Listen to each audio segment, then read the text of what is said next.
responsible.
There's a distance between us.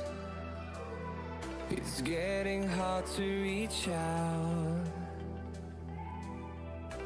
Haven't seen you in seasons, but all I hear is your voice.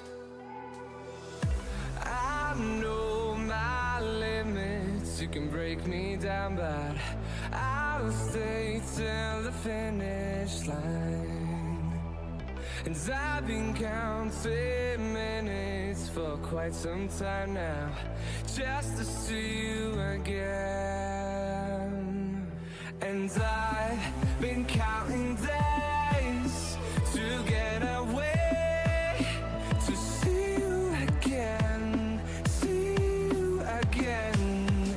Been finding ways to get away, to see you again, see you again.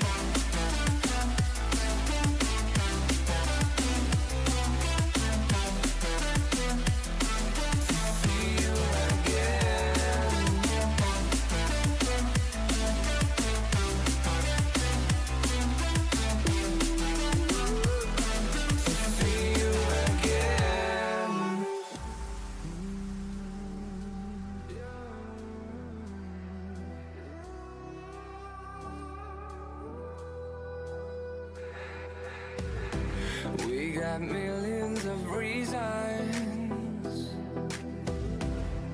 to let it all go. Hope we're not too broken. I know I'm not always strong, and I've been counting days to get away, to see you again, see you again. Been finding ways to get away, to see you again, see you again.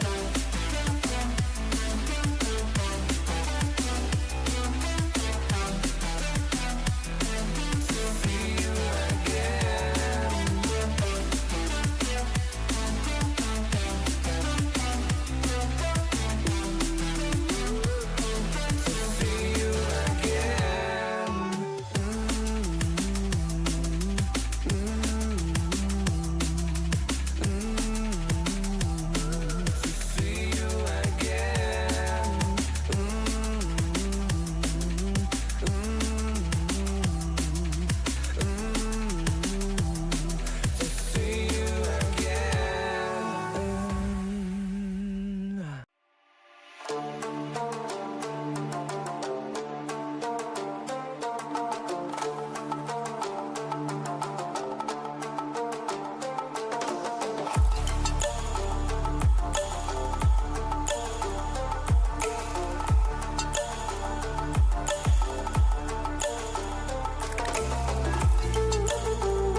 Hello everybody and welcome back to the German Masters as we enter the semi-final stage, and it's the big two. It is Shaun Murphy against Neil Robertson, the world number 7 against the world number 3, the two players that somehow are the only two ones that are still remaining in the tournament that didn't win the German Masters in their career, but can one of them try and make it to the last two and certainly give it a good old fight on Sunday night. Well, maybe, you never know, it could be the first time for everyone, and many people feel like it can be a brilliant fairy tale story of comeback for Ali Carter, or finally the rebirth of Watchalong. But can it be one of Neil Robertson or Shaun Murphy that both make their way onto the arena? Well, can it certainly one of them try and challenge the unstoppable machine of Watchalong, or someone that has been playing as well as Ali Carter so far this week, as Robertson makes his way onto the arena too. And to talk about the two players, I think you have to give a shout out to the path that Murphy has had so far in this tournament. Really impressive run there, beating Kyron Wilson 5-1, Mark Allen 5-0, Julian Leclerc 5-1, and Zach Zuerty in the qualifying round 5-2. When it comes to Neil Robertson, didn't have to be Chang Min-yu because there was a walkover over it in the opening qualifying round, and there was Pang Jung-soo, which Robertson was able to deal with pretty comfortably. Once again, winning 4 frames on the bounce at that point. Doing the same thing against Ishprit Singh Chadha as he got on to win that match 5-0. And then yesterday, on table number 2, had a bit of a battle with Jimmy Robertson. Not going to say that it was the prettiest match that I've ever seen, but certainly was very effective from Neil Robertson's point of view, and he was able to get himself into a really good position ahead of this afternoon's match here. As we see the handshake in between the players, it is going to be Shaun Murphy to try and get us underway. And from Murphy's point of view, he needs to try and do the same thing that he's done to Mark Allen and especially to Kyron Wilson. Try and keep them quiet and see what happens out there. Just ensure you are able to execute those long pots as well as he has been so far. And a really good start there from Murphy. Cue ball's going to land pretty close to the ball cushion. So let's have a look what Robertson could try and do from the position himself. I think he has got a long shot available into the left corner that he can try and go. Whether it should be one of those long shots that you attempt so early at the start of this match remains to be seen.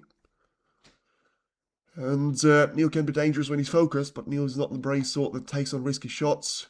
I'm rooting for Neil simply because I don't like Shaun mannerism. Well, it's all fine about it, but I think it's going to be a bit of a weird one.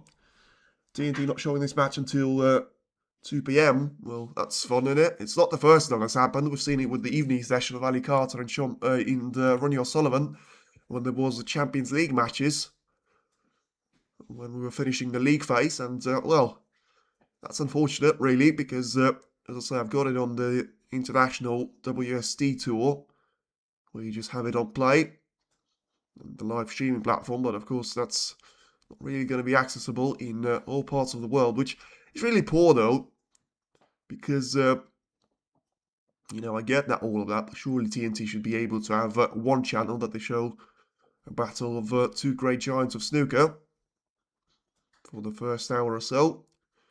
Now then, Murphy has got himself into a bit of a thinking process meanwhile. Just having to see if he's got the ability to try and go for a diagonal shot into the left corner. Oh, this needs to be cued perfectly. And, oh, this is a really nasty shot for you to be starting off the frame. And he's missed it, no surprise about it. But that's the reason why I said it was going to be nasty. Is that because you miss it, you've got absolutely no right of leave all those reds available to Robertson. And that's exactly what he's done here. The X Factor's just not there without Ronnie. Well, he'll be back at the World Grand Prix. I think we've all pretty much at this stage, you know, with it being still 2 months away, guaranteed to see him trying to participate in the World Championships too, but taking one tournament at a time, and he'll be back at the World Grand Prix.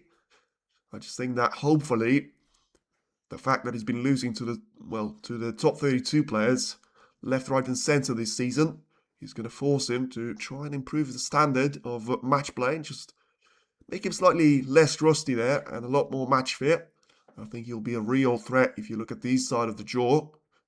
You know, he still has a really good record against Karen Wilson, which can be the player that he'll play in the second round. And meanwhile, Robertson we were trying to get on the blue on the previous shot. In the end, he didn't really play it too well. So was able to recover.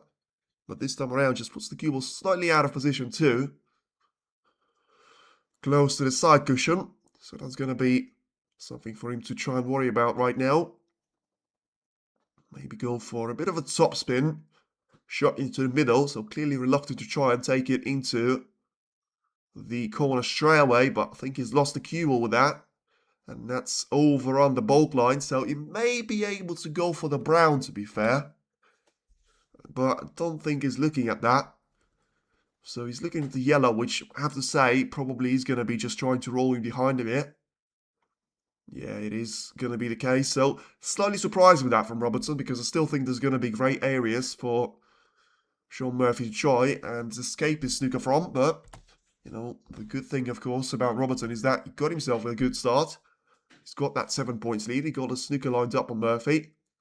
And it's up to Shaun to try and get himself out of this situation. We have seen a couple of snookers that have defined frames before. We've seen in the match of Xiao against John Higgins. We've also seen it in the match yesterday of Xiao against Judd Trump. And Murphy's played a really good shot there straight away, which is why I didn't actually realise the intent behind Robertson's shot. Because despite me thinking that Shaun was going to try and roll into the main bunch, he found another escape route to try and touch the lowest of the reds. And now it's back to square one for Robertson. And he's not going to use that advantage. Whereas if he goes for that yellow, at least he gives himself another long shot to try and go for. With one of those reds being so close to the left corner pocket now. Of course, he has to be aware that he doesn't leave the same red, which had previously managed to waste from Murphy. Which is why he tries to put the green, the blue, and a couple of reds in between the cue ball and the target red that I mentioned. So, yeah, he's just thinking about maybe trying to disturb those reds away from each other. I think that's going to have to be the case there for him.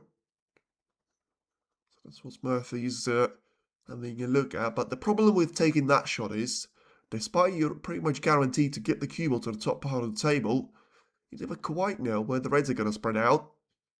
Therefore, you need to be trying to take all the pace away from it, and he's played the shot really well, basically. Cannoning a couple of reds onto the side cushion, and doing that in a horizontal way, rather than just trying to send it across the table, close to the blackboard cushion, which may leave one or two of those reds to be in a potable position. So Murphy's done his part of the work. Now he can try and relax for a bit in his chair before Neil Robertson will try and come up with the solution himself. And the solution that he's having a look at right now can be trying to disturb the red, which Murphy was playing for previously after a snooker escape. And yeah, just guiding that cue ball along the side cushion nicely.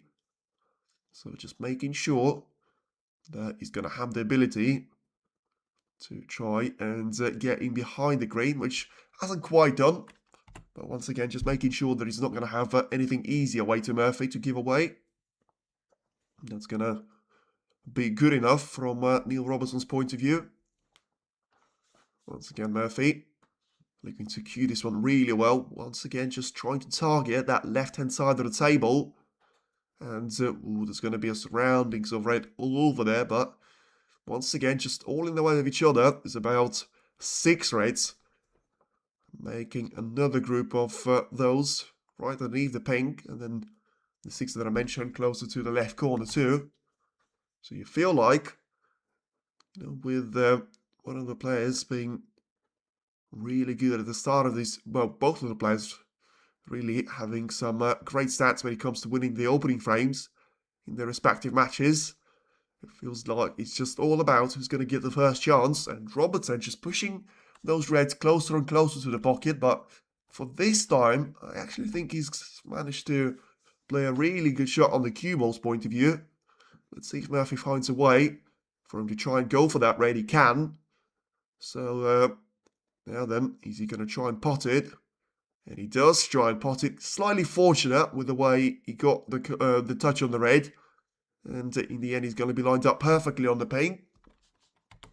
Can't really blame him for that. He took a chance. He clearly was more patient of the two. Was dominating the safety battle, despite Robertson having the upper hand of the earlier shot. And now he has got this position very much in front of him. All colours are in their spots, and black slightly compromised by the red, especially into the right corner, but I think Murphy will be satisfied enough for him to try and stay on the ping for the foreseeable future. Although, just to say that, he's clearly playing for the red next to the black. So, trying to give himself the best opportunity that he can produce to take in the opening frame. And, of course, well, I mean, it's really interesting to see whether he's going to be a repeat of the British Open this season, or it's going to be the World Grand Prix of last season, because remember, that was the last semi-final meeting between the two of them at the World Grand Prix, which is going to happen next week in Hong Kong for us in 2026 version. But that was won by Neil Robertson for him to be making that into the final. And this time around, because this season, it was Shaun Murphy's breakthrough to be the British Open champion. And on his way to that crown, he had to defeat Neil Robertson too. And as he manages to free up the black pretty quickly here. So despite having, you know, the blue and, well, he had the pink compromised with the previous shot that he's played. Because he's just getting it in the mix of two reds. So he's clearly trying to commit for the black as soon as he possibly could. And that seems to have worked out pretty nicely for him. So 16 points is going to be the advantage.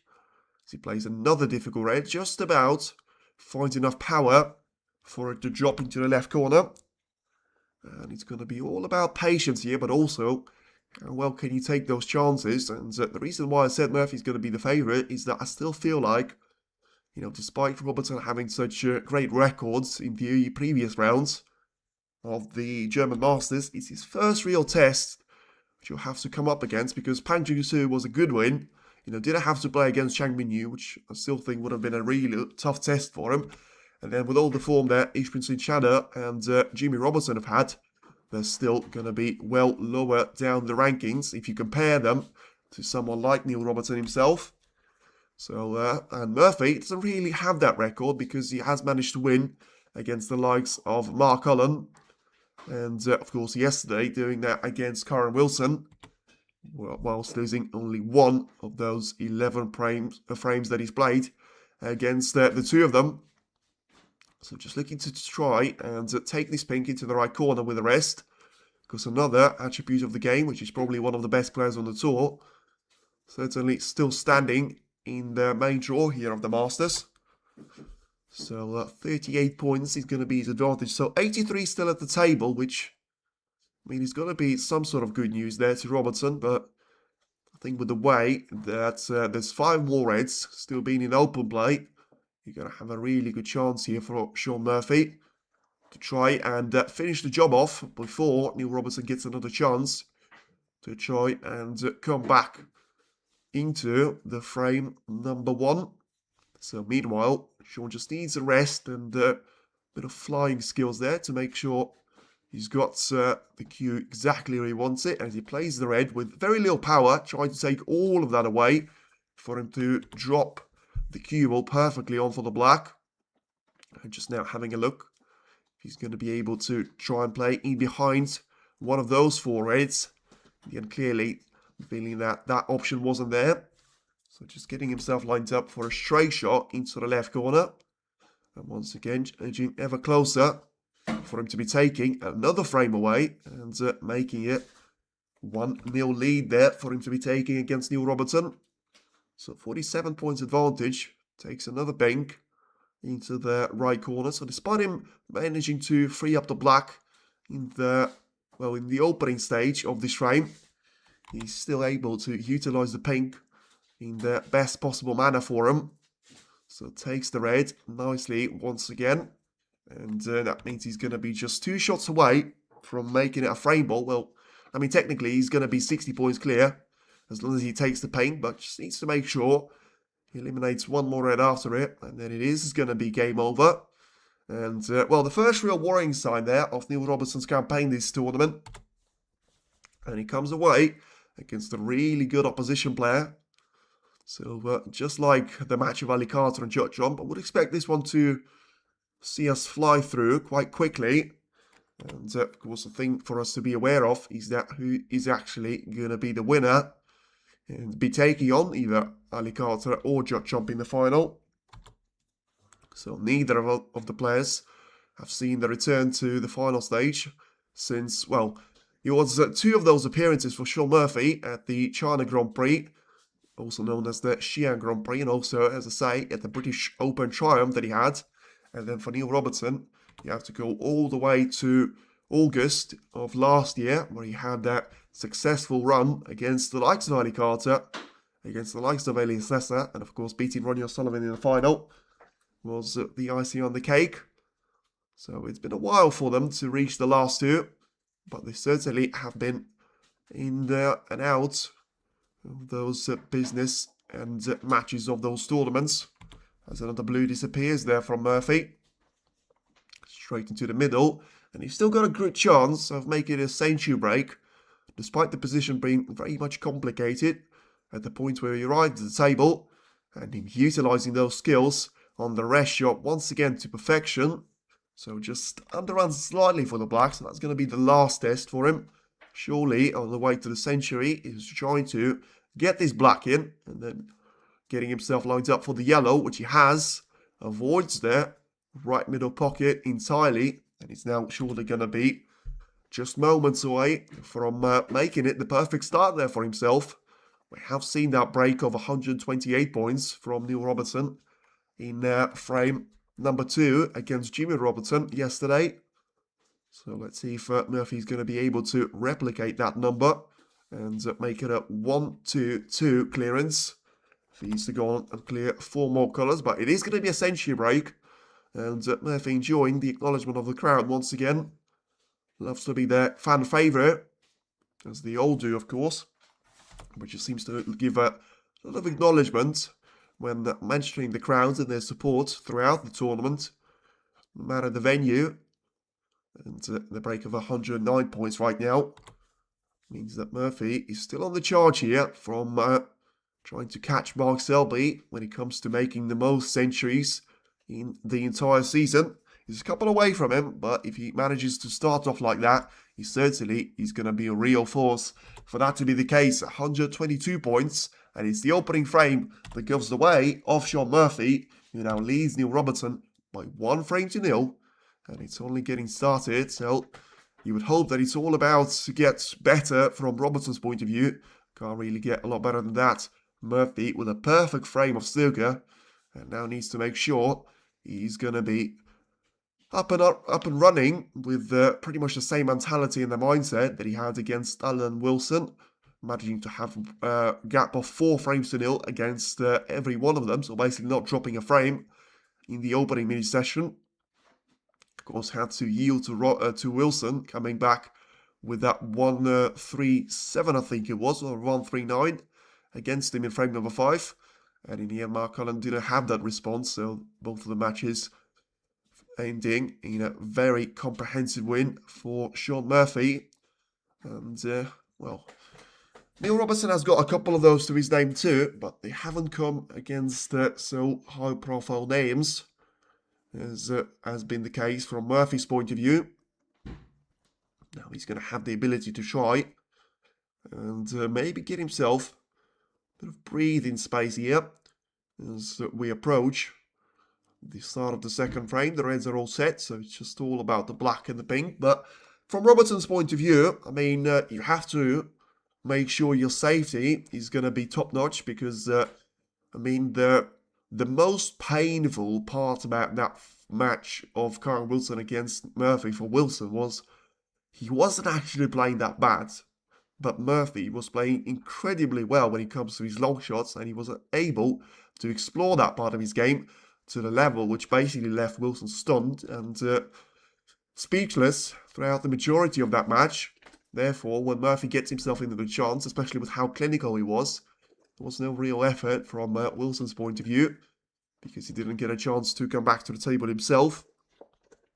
Meanwhile, we'll still wait for the second frame to get started. Robertson needs to make sure he wins this one, because with the way and with the confidence that Murphy has been playing so far, he can't allow him to try and make that gap even 2 frame at this stage, because if he does, I think he'll be able to run away with it rather smoothly and easily there for Neil Robertson's liking. Sell to Jack Jones. Jack Jones for me. Right then, Neil Robertson break off, and let's see if he's got what it takes for him to try and respond. Otherwise, he's going to be put in a bit of trouble himself. So just trying to send the cue ball for the right part of the table without touching the jaws of the pocket. Now gets the cue ball to be resting on the ball cushion nicely. And I think he's played that shot well enough to not leave anything easy away to Murphy. So let's see if he's going to try and go for this red into the right corner. So if you're going to try and go for the one into the left, you still have to be very careful with not touching those reds. And that's exactly what happened there with Murphy. Has he got away with it though? I'm not sure, but he's going to be very lucky if he has. And he probably should leave something out there to Neil Robertson. In terms of, there's just way too many reds to be spread out across the table. I think he probably has got this red available into the left corner, the one which he's trying to see right now. But I think he's more just checking to see whether that will be the case. And then he's got another option of taking a red into the right middle too.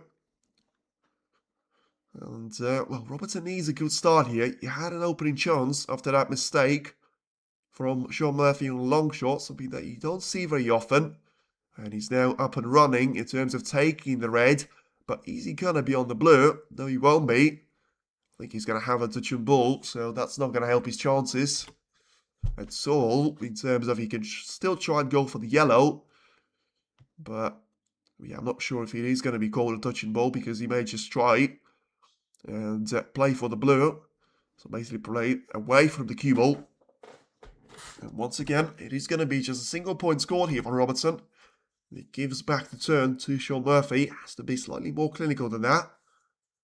And just looking to see.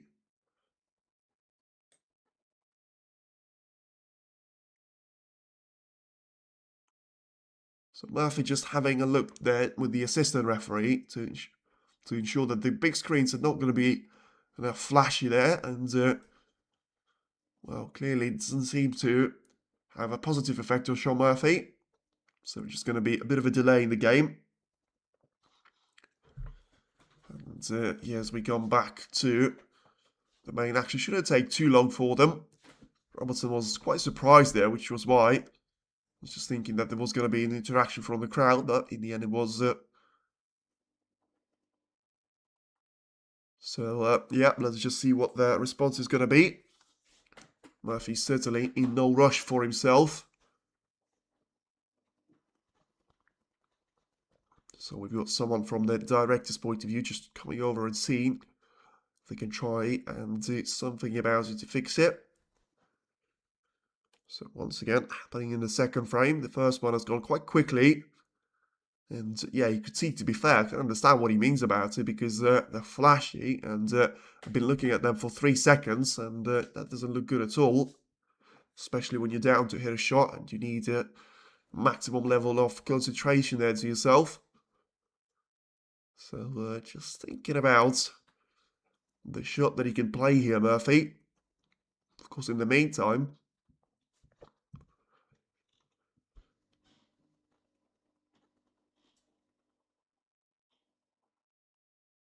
yeah, Robertson agreeing with that one. I think that's what Murphy just said to him, and I have to say, I completely get the point. Obviously, it hasn't happened before, because I can't see any one of the players on the tour just accepting that that's going to be the case and trying to get on with it.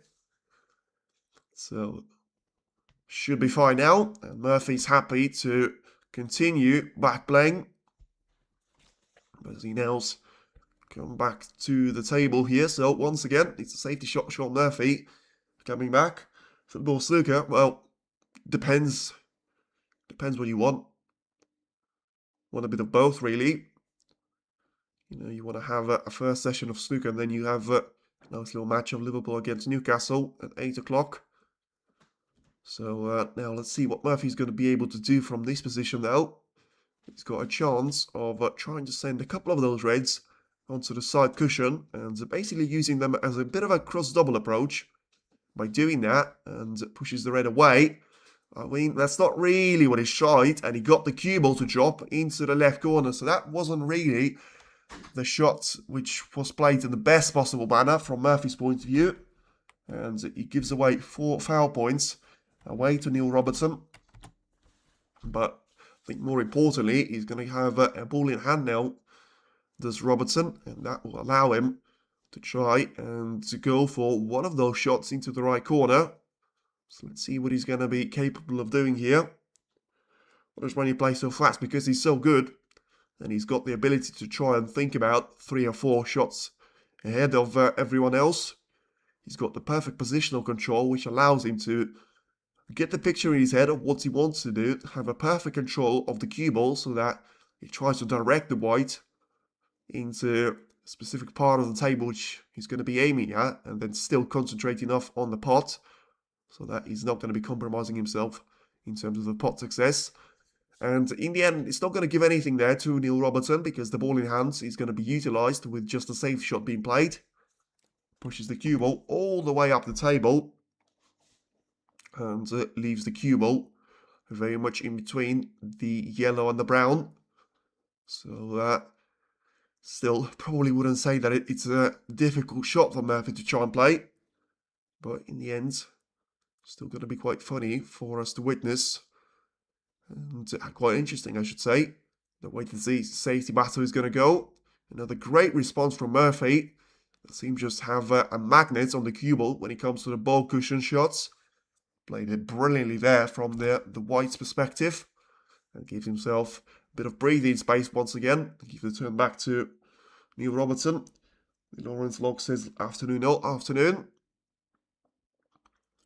So may not be too far away from Robertson just saying, I'll try and go for this long red. He hasn't done so yet, but I'm not sure that was the right shot that he's playing, because once again just committing that he leaves away a chance here to Murphy, and he basically says that you can try and go for this red into the left middle, despite him landing the cue ball pretty well on the black ball cushion. Let's see if that's going to be enough to stop Murphy from going for that shot anyway. Trying to roll the cue ball with loads of topspin. And then you're going to be lined up with the shot at the top part of the table. So he's just having a look to see if he's going to have anything available into the right middle instead. And I think Murphy just making sure that he is going to go and try and play the percentage game. Once again, judging the power of the cue ball perfectly.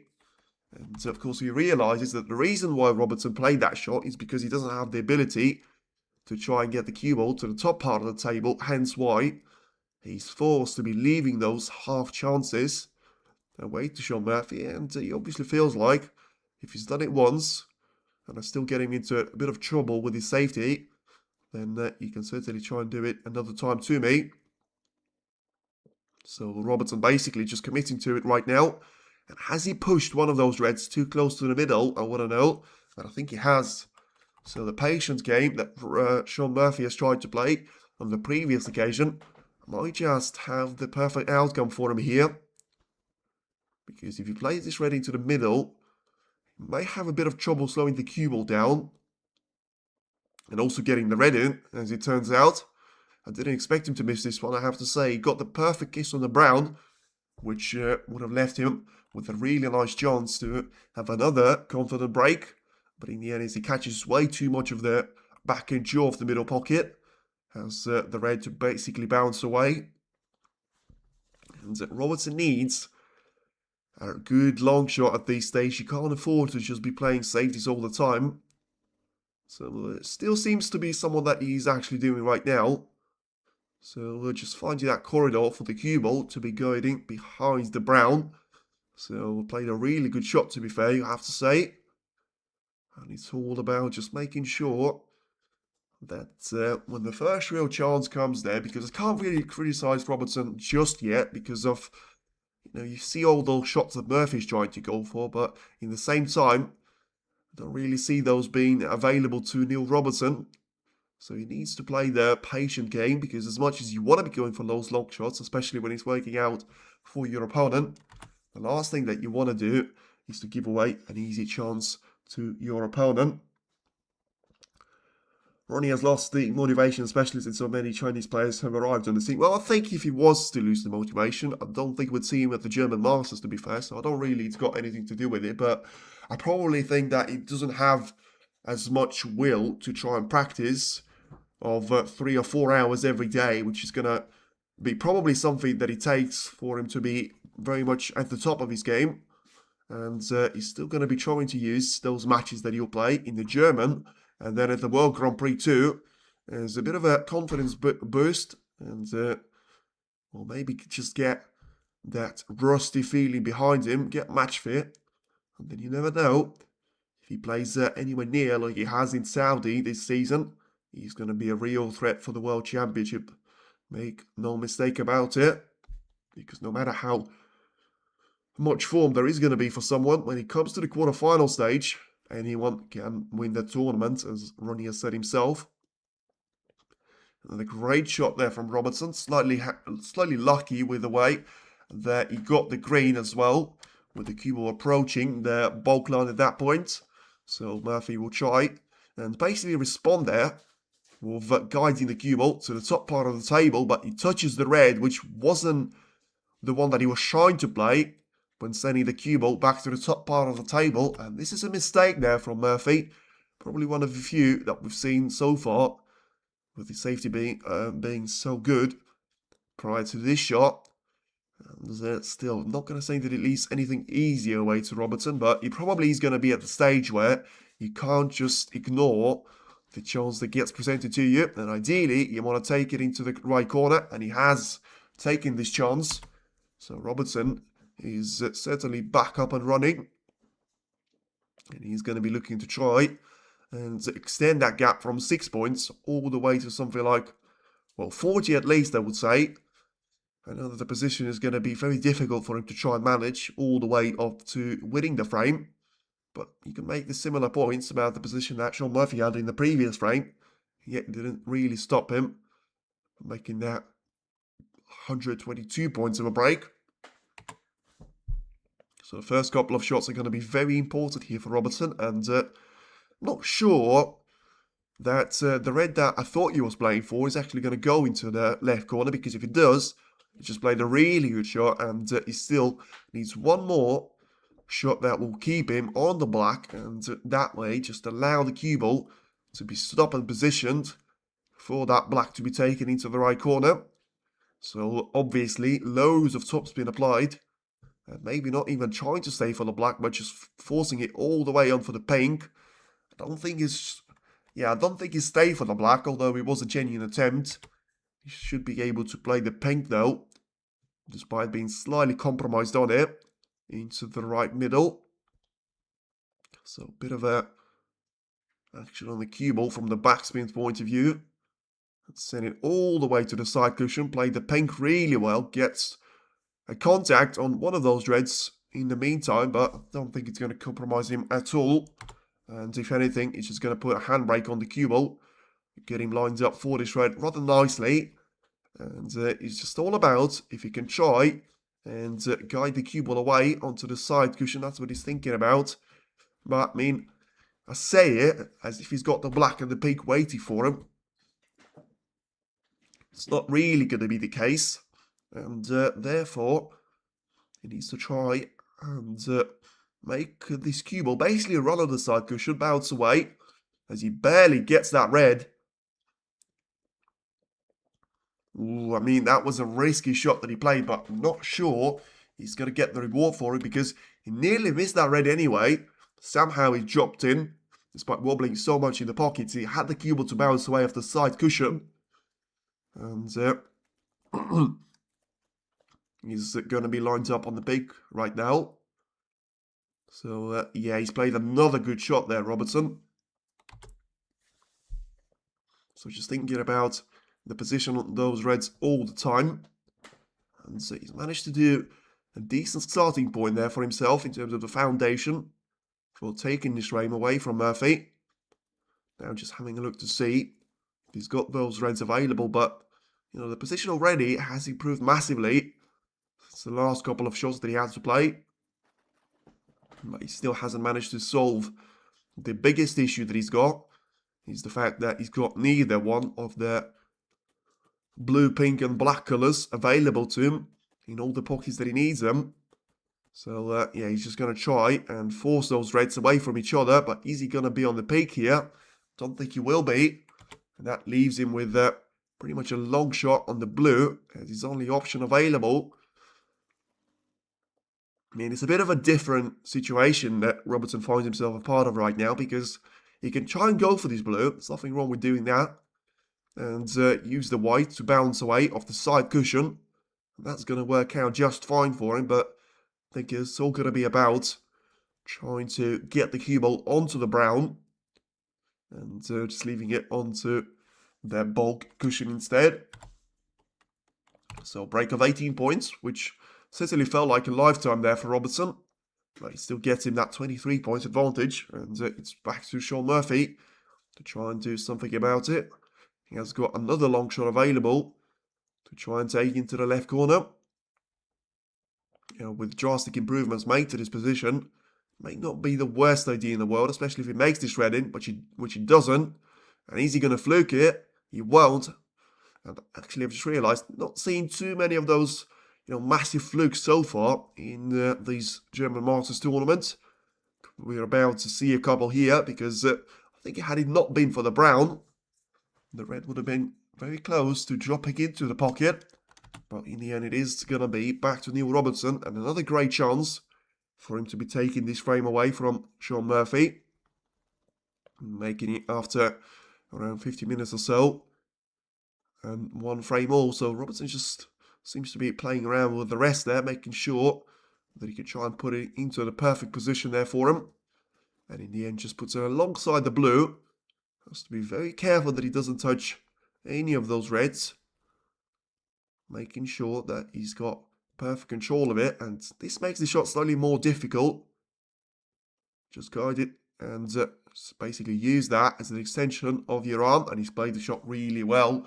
Not only did he manage to get that red pretty much full into the pocket, but also he got himself nicely set up on the pink to be taken into the right corner as well. So a bit of a backspin here applied on the cue ball. He's got the break of 7 points, and ultimately, more importantly, 30 points advantage here in between himself and his opponent. So that is why he had such an important shot there, Shaun Murphy, because it could have been a perfect story there for him, and he managed to sort of put that 23 points of an advantage of Robertson behind him and be a real threat for it to be a 2-0 lead. In the end, he wasn't able to take that long shot, and now it's back to Robertson and trying to dictate the run of this frame. And then you never know, maybe trying to do a similar story and repeat history in frame number 3-2, because we've seen it before with the players. When one of them gets a really good chance of try and go all in with those opportunities and make a century break or so, you know, you may well be able to try and carry that momentum in the next frame, which was why, you know, we've seen of course domination from Robertson's point of view against Jimmy Robertson yesterday, but also we've seen it in the match of Shaun against Watchalong, where he had the opening 2 frames being won by Judd. Then Shaun won 3 on the bounce, and then Trump himself responded with having 3 frames, one after another, for him to clinch that match, 5 frames to 3. So Robertson will have that on his mind for sure, as he's looking to reach the second final of the season and equal Shaun Murphy's tally for that. And behind the likes of Karen Wilson, well, technically I think Karen Wilson has actually gone on to made 2 finals as far as I'm aware. And he's gone on to win both of them there. One in Shanghai Masters and one just recently at the Masters of the Triple Crown event. And of course, you've had Judd Trump and Mark Selby making by far the most of anyone on the tour. No, I mean, I say by far, it was Selby that was able to equal that tally with him making the final in the UK Championship and the Champion of Champions. But of course, it is Judd Trump, the king of the finals, just not quite the king of the titles when it comes to, well, prior to this tournament. He still has got a great chance of making that drought to end this time around here in Germany, after having basically everyone that used to eliminate him from those previous tournaments to be already out. The likes of Jack Lisowski at the Northern Ireland Open in Home Nation Series. Mark Selby, as I say, previously the Champion of Champions and at the UK Championship. And also the likes of John Higgins that used to eliminate him, one frame away from reaching that Masters final and potentially having that clash set up with Kyron Wilson as the world number 1 and 2. Meanwhile, saying that, Robertson has managed to get through the easy red, so getting himself on the break of 35 points. And of course, it is going to be the ultimate task for him to try and make a century out of this position, but I don't think he's going to be bothered about it at all. It's all about next 2 shots that he has to play. Could have done with getting the cue ball slightly further away from the blue. He's just got a 59 points advantage, 59 at the table. So all about the yellow for it to be dropped into its own pocket, and then guiding the cue ball of 2 side cushions. Should have the ability to try and play the red into the left part of the table too. Play the shot really well there to his credit. Draws that red in.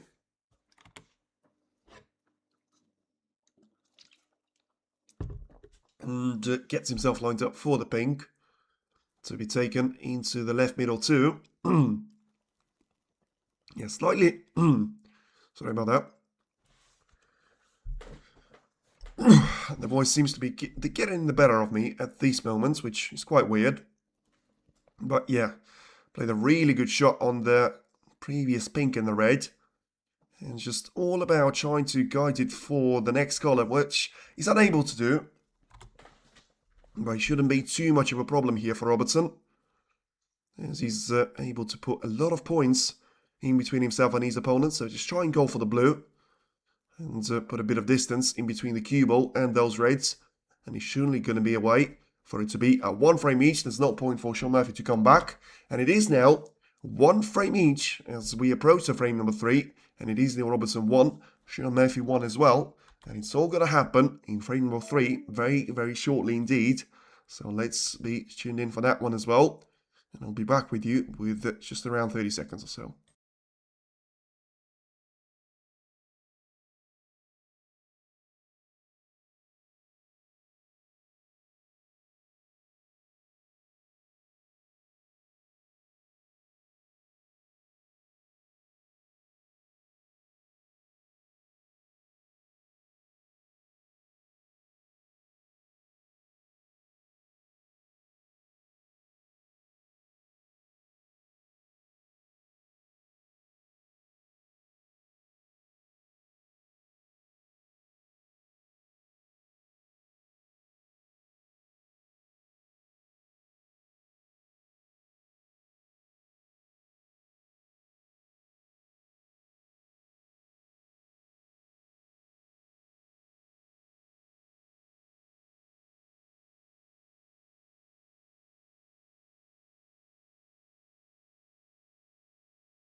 Sorry about that. It's been getting the better of me for the entire week there, but it should be sorted. So, yeah, I mean, perfect response from Robertson's point of view, and I think he should be able to try and maintain that momentum right now, basically make it a 50-50 of a battle. So, despite him still not making the break of 50-plus points, he's had a really good campaign in that frame. You know, getting that early break of 23 points and then just able to extend it to the point where there was no point for Shaun Murphy to basically come back to the table and try and continue that battle with Neil Robertson. So it's the Australian that strikes back. And once again, he's basically turned this match to be the first 2-5 right now. Let's see if the tendency will continue to be the same. And the quality of snooker is only going to get better from this point onwards. But yeah, really looking forward to the business points of this season. We still have the Tour Championship, the Players Championship, the Welsh Open, the World Grand Prix, the World Open, and then it is going to be the jewel of the World Snooker, the World Championship being played from the middle of April, barring the qualifiers, and then you're going to have the ultimate showdown at the Sheffield Arena at the Crucible Theatre. And meanwhile, Shaun Murphy needed a response of his break-off shot. I don't think he's got it here. And I think he put himself under a little bit of pressure in terms of the way that this red can be played into the right middle. Robertson can find himself in this match for the first time. If he rolls this one in, but he knew as soon as he hit it, he didn't hit it well enough. And he's going to leave the same red available there to Murphy. So disappointing from his point of view. And certainly going to be very relieved from Murphy's end there, as he's able to return to the table straight away and basically have an easy red ahead of him as well. Whilst his opponent is not going to score any of those points at all for the previous mistake that was made for his break-off shot. So rolls the red into the green pockets, dons the cue ball for the yellow to be taken. And once again, it is going to be Shaun Murphy in charge of the position so far. Whoever's gone on to make the first break of 20 plus points has gone on to win the entire frame, because both players doing that in slightly different aspects of their game. Robertson doing it in the breaks of 23 and 46, and Murphy was able to produce slightly better than that, get himself into that 122 points of a century break as he rolls the red into the left corner. Just about drops that one in. Had enough power for the red to try and find his way onto the pocket. So you can see the replay just wobbled in the jaw slightly. And then still was more than good enough for him to drop this red in. Well, I mean, he's played the shot with pretty much full power on the blue. But is he going to be able to get through to this red? It feels like he can. And it was a slightly risky shot for him to attempt, but he's made it work really well for him because he manages to get the red in, keep position on the black, but also get the red away from the black and get himself set up for a really nice start to this third frame. As he now has got a break of 17 points here, which basically is going to be the point tally in between himself and his opponent as he stands here. So 17 points is going to be the advantage here for Murphy. So let's see if he's going to try and go for the shot of the side cushion. He's not going to be able to try and hold it here. So just needs to be mindful of that right middle for the cue ball. For it not to drop, he's able to basically probably get too far away from it. And now gets lined up on for the blue to be taken. Ooh, he had a really good contact on the paint, but he may not get anything out of it. And that's unfortunate there from Murphy's point of view.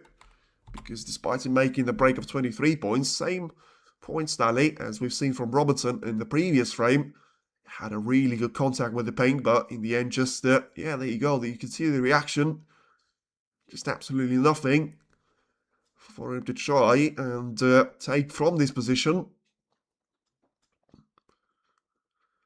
He's going to try and play a savey shot here for sure, but I can't really see it being a 100% chance there that he takes and puts himself in charge of this position.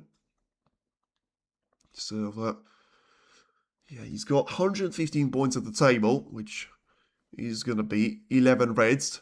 All of them are going to be far away from the side cushions. One of them on the black ball cushion, but still very much playable into both left and right corner of the table.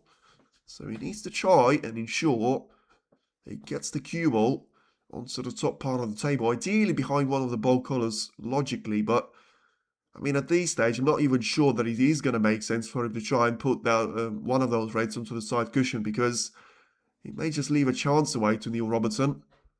And in terms of playing a cross double of it and giving an easy safety to play, well, in the end, he clearly has made up his mind after a bit of thinking process. So it's only a bit of time that it's taken. Pushes the cue ball off the side and, well, doesn't quite reach the ball cushion, which would have been the ultimate plan.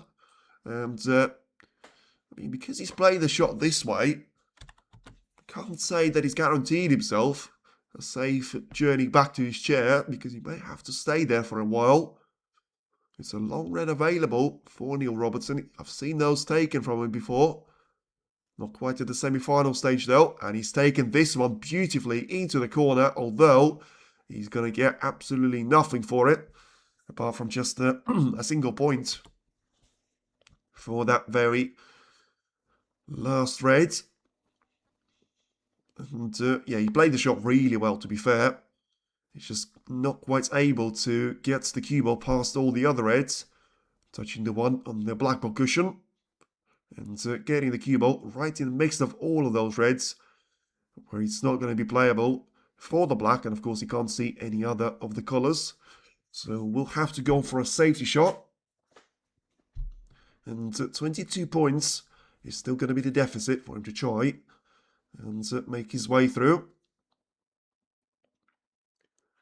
So still for now, just pushing the black away onto its own cushion probably was the plan, as it gets the cue ball to be staying there on the black ball cushion. So the black is going into the open play, the cue ball not so much.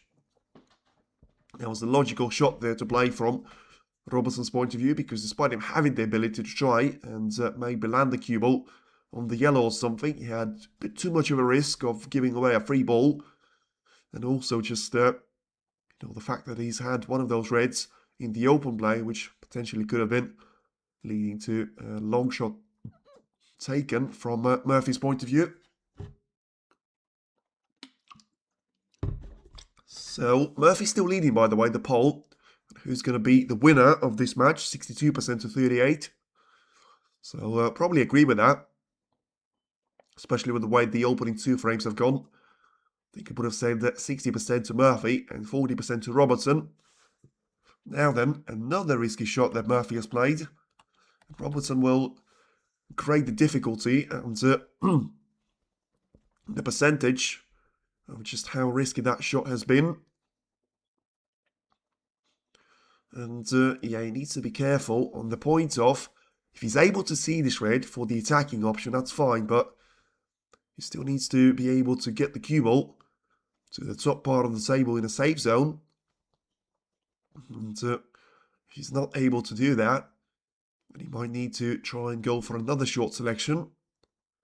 So I mean, it seems to be very keen on taking this red on, whether it is going to be into the right corner or just trying to get it past the black and concentrate on the cue ball to full extent. Not quite sure what the answer is going to be, but whatever it is, he doesn't seem to take an eye off that red at all. And I think he is going to try and play it. So still, he needs to be aware of the fact of the cue ball not taking care of itself. And I think he's played the shot really well to the extent that he could. He got the cue ball just about to be on the block line. I thought he had more pace than that, to be fair, because he has still left one of those long reds to be available to Murphy. So had to be mindful of that. Probably still taking too much focus on that red, but as I say, I just thought a bit extra power on the cue ball, and it would have been a wonderful safety shot that he's played. Now it probably is going to be putting him under a little bit of pressure, and you can see he didn't expect to be playing the next shot. He was about to feel it very close. Very close. Is he going to slow down in time? No, he won't. So it is going to drop, and the inevitable happens. And the price may be very expensive there for Neil Robertson to pay. Because talking about price, it is going to be 50,000 for whoever is going to be the winner of this match, guaranteed. And a chance to try and battle for 100,000 worth of prize money. And Same goes for the number of ranking points that you would receive onto your name at the WSD Tour. So it's all about Murphy just trying to go for this long red, which of course he's going to have the ability of doing with him having this ball in hand and getting the cue ball to go all the way around to those reds. And he's played a really good shot there, to be fair. As the cue ball, he's going to go all the way and past the blue. It's a really nice shot. Well played there from Murphy. Despite him having that ball in hand, he still had to make the cue ball run for its money. And 27 points here that he's got advantage over Robertson. Should be enough for him to try and build a foundation on, because of having all of those reds available and pretty much spread out away from each other quite nicely too, which I think is going to boost his chances even more. For now, he's got the 32 points advantage. So Shaun Murphy's going to try and take this red into the left corner right now. I think play for the black for it to be respotted into its original position. Still going to have the pink covered up, and even if it was to be potted, the pink spot is going to be covered up as well. So maybe going for the blue. Couple of shots from now. And especially if he runs himself out of position on the black. So that's what he's trying to do. Just to making sure that he gets rid of the difficult reds first. And that way, he gives himself more options to try and work with. Really nice shot that he's played. Carrying the cue ball to basically stop off a couple of the other reds. And ultimately just pushing them out of the way to make more space for the next positional shot on the red, which is going to be taken into either left corner or left middle. Depends on his preference for the next positional play. So he decides to take the one away from the left corner. And yeah, the previous shot that he's played was really underrated there, because it just allows him to have access to pretty much all of those reds, apart from the one maybe on the side cushion, which may still need a bit of help. If he can try and get in behind of it, Murphy might not care too much about that being the case. And makes another break of 46 points here, as you can see, which is quite surprising, because probably didn't stop the previous break that he had, because he was on 23 points, so that should be on 27 points there. So all about taking the black into the right corner, which he's able to do. So certainly he's going to be leading by 56 points. 75 points is the advantage. And just looking to make sure he's got this frame very much done and dusted there in his favour. For that to be the case, just needs to be taking those reds one by one. Doesn't have to care about the colour, but with him having the ability to try and stick for the black. I think Murphy's a typical English gentleman. Well, yeah, never understood why there is sometimes a hate towards Murphy. There's always going to be something that you complain about, but I mean, as I say, he doesn't do it all the time, so don't really understand what all the noise is about. Just comes across as a real nice professional and a nice guy off and on the table. So, yeah, maybe it's the perception, but it certainly is going to be a frame win, and Robertson will be disappointed after having that opening chance away wasted, and, well, basically setting up that 23 points of a break away to Shaun Murphy. In the end, he wasn't able to build on that with that red that he managed to pot. Couldn't land on the colour well enough, and in the end, it is going to be Shaun Murphy's story to tell. Rolls another red into the left middle. And just thinking about getting himself lined up for those, well, potentially, as I say, another century break still being there for the taking.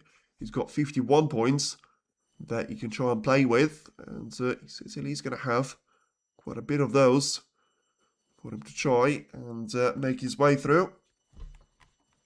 Another break of 79 points here. You can see he gets the paint very nicely indeed. So now lines up for this red. Played into the right corner. Get himself lined up for the black here. And, well, the last missing piece there for him to be making this, the first the second century break of the match. He's going to be just trying to get that red into the right corner, but I think he's underplayed for it here. I needed the cue ball to run more than that. Certainly much better than Rocket Man. Maybe. But I just think you talk about two very different personalities out there.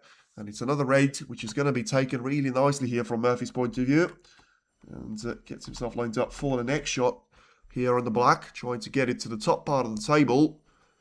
And gets it lined up really nicely, to be fair, it has to be said. Now he's got 27 points to try and make his way through. And if he does all of that really well, should be coming for the century break being his for the taking. Once again, you can see that he's got the lineup here on this green to be taken into its own pocket. So 107 total of points that he scores. And once again, it's another frame which sees Neil Robertson spend pretty much the entire table time sat in his chair, and Murphy trying to make the most out of this game in his favour. And you can see the break of 84 points as he gets himself on the break of 89 here. It's all about taking the pink and the black for it to be a century break in the making. Rolls the pink in nicely, so it's a break of 95 points. So the black for 102 and the second frame win, and ultimately a second century break again. Didn't look like it was possible after making that early break of 23 points and the response from Robertson being just a single red that he scored. But in the end, it's another century being made from Shaun Murphy's point of view, and he now leads Neil Robertson by 2 frames to 1. And it's the final frame of the opening mini session, which we're about to witness. So same target there for Robertson. He needs this one, otherwise he's going to be put under real pressure from the Magician. That just seems to be very quietly going on about the business of himself. And despite that answer from Robertson, he's still going to be the leading man, as it is Shaun Murphy 2, Neil Robertson 1. And once again, it is advantage Shaun Murphy. He used to get Thai YouTube live matches until WST put an end to it. Well, it was always going to happen at some point, wasn't it? Because, you know, there's one thing which is still pretty much out of the ordinary, where you put the entire matches compilations after they're finished, but still doesn't seem like they're going to put an end to that. But when you have someone streaming the match that you have got the rights to broadcast, then that has to be taken it with sort of outside all limits of respect. So, yeah, they wouldn't be a good brand if they haven't done it, really, because it would be just a laughing stock at that point. So then, about to get the fourth frame ready, and just as I say, so right now, Shaun Murphy is going to be the minor favourite for this match to be going his way. Of course, remember, it was 173 for Robertson to be the winner, because before the match has started, 210, sorry, for Shaun Murphy to be in the final. Right now it is 166 for Shaun Murphy and 224 Neil Robertson. So, Robo is still very much in charge in terms of him being still very much in the hunt there, despite being a frame down. But he can't afford to be going 2 frames down at this stage, especially to someone like Shaun Murphy, that seems to be playing pretty well, especially when you look about the record that he's had in the previous matches in the German Masters. In the match, by the way, that finished at the British Open, which would have been at the end of September, it was a 2-0 advantage for Shaun Murphy to be taking on. Then Robertson was able to get one of those frames back, putting back to 2-1.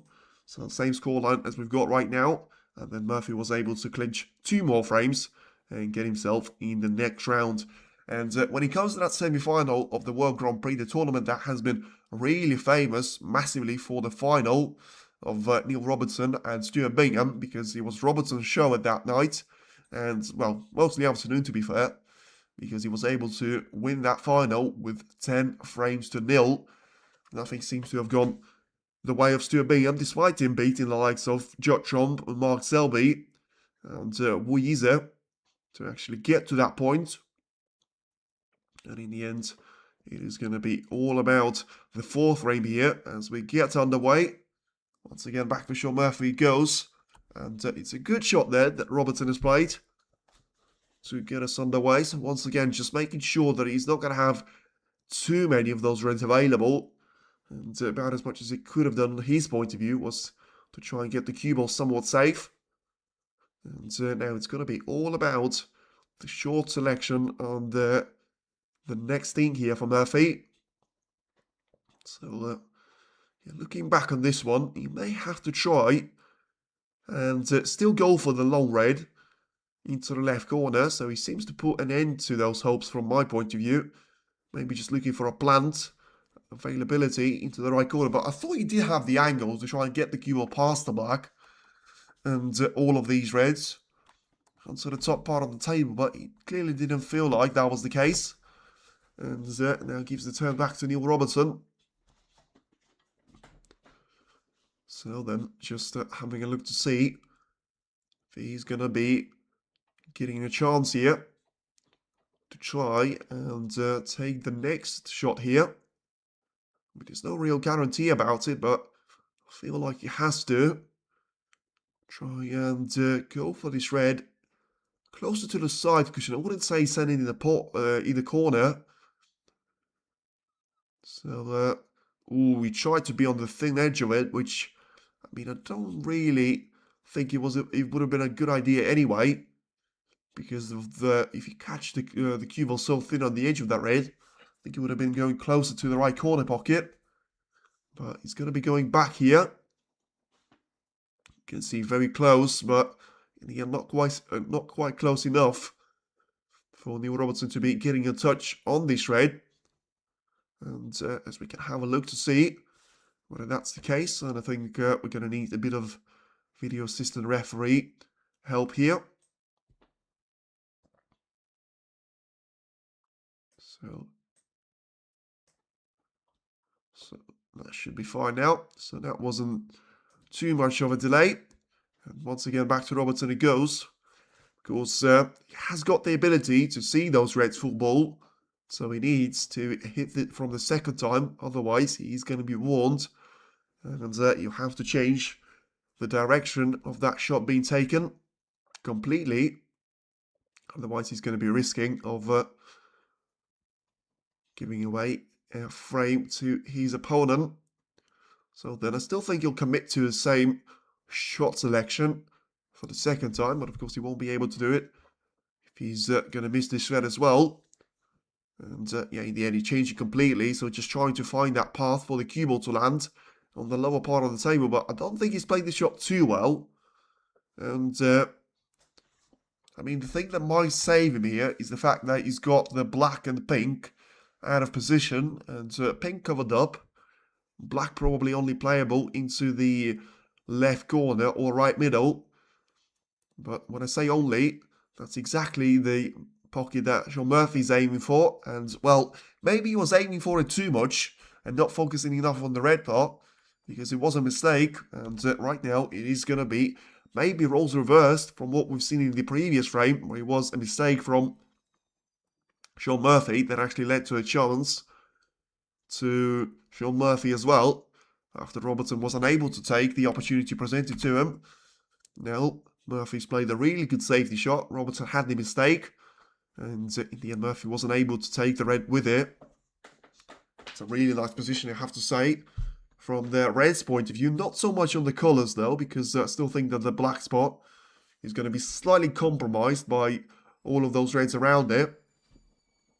And in the end, Robertson just needs to be careful that he's able to make his way through all of those reds and colours without getting another chance to Shaun Murphy here. Because it's been 75 minutes since the match has started, so pretty much well on target for it to be going longer than usual after the opening 4 frames. But still, certainly can't say that we've been bored to death here. It's been played in such a quick fashion when it comes to the break building skills for the players. Not too many errors that we've seen on the positional play or the port success. And on average, when it comes to any one of the players taking their chances, it's been really good up to this point. And maybe a bit of a commentator's curse. It was a generic thing there. Not really praising Robertson too much, but that has gone wrong. I think he was trying to hold back on having a touch with all of those reds to make sure that that didn't happen. And in the end, he's going to put himself under a lot of pressure here, because it probably is going to be one of the worst chance 2 points conversion rate, because of how good that of an opportunity that actually was. So 12 points scored there from Robertson, 8 points advantage, and he needs to find a safety shot. Don't think he's going to have the ability to try and cut this red into the left corner, which probably is going to be the only shot for him to be taking on. And yeah, Robertson is going to have to try and think about it.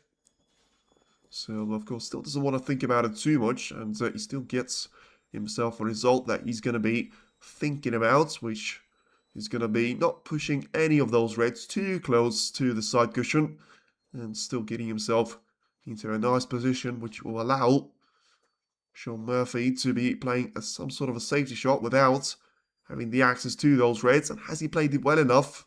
Not sure about it, because he clearly was committed to trying to get the blue to be in between the cue ball and the red closer to the left corner.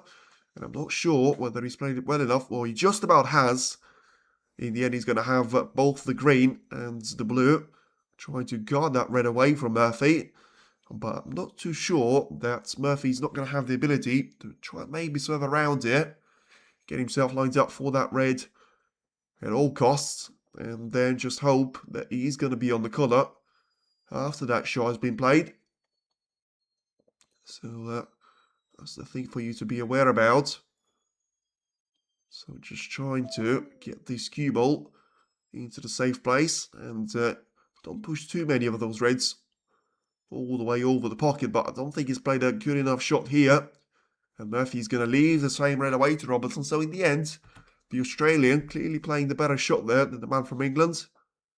And he should be able to just try and focus on the black. And, well, I say the focus on the black. If he's going to be able to get past the black and all these reds, then he can focus on the blue. But I just feel like it's one of his best chances is actually going to be trying to get the black to be away from all of these reds. Basically to be respotted back into his original position. And, well, Robertson, surprisingly to me, deciding to go for a safety shot after all. As I say, still didn't see the perfect camera angle, and I have to say, if that red was visible to Robertson, in the extent that I thought it was, I can't really see him turning that shot down, so maybe it was a slight misjudgment from my point of view, and he couldn't see the red after all of that. But whatever he was, certainly can classify as a bit of a lucky shot there from Murphy, because he certainly didn't plan it to be that close. I can tell you that with confidence. And plays a good shot, slightly helped on by the kiss on the brown. Still should be able to get the contact on the cue ball, so that he's going to separate those reds away from each other. And yeah, played the shot really nicely, to be fair there, Robertson. Just getting that cue ball to be alongside all of those reds on the left part of the table, which makes any chance of a cut a lot more difficult there from Murphy's point of view. See if Murphy's got what he takes to respond. Potentially trying to still find one of those reds close to the corner pocket. Not close enough in the end, and certainly close enough to the blue. It gets a good kiss of it in the end. And I think it is going to be playing to the hands and to the help of Murphy at this stage.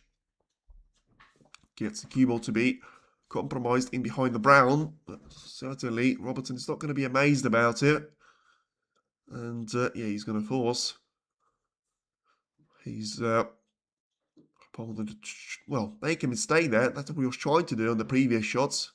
Certainly doesn't look like that has managed to work out for him too well. So just a cross double, you would think, off the side cushion, but that was always going to be the danger.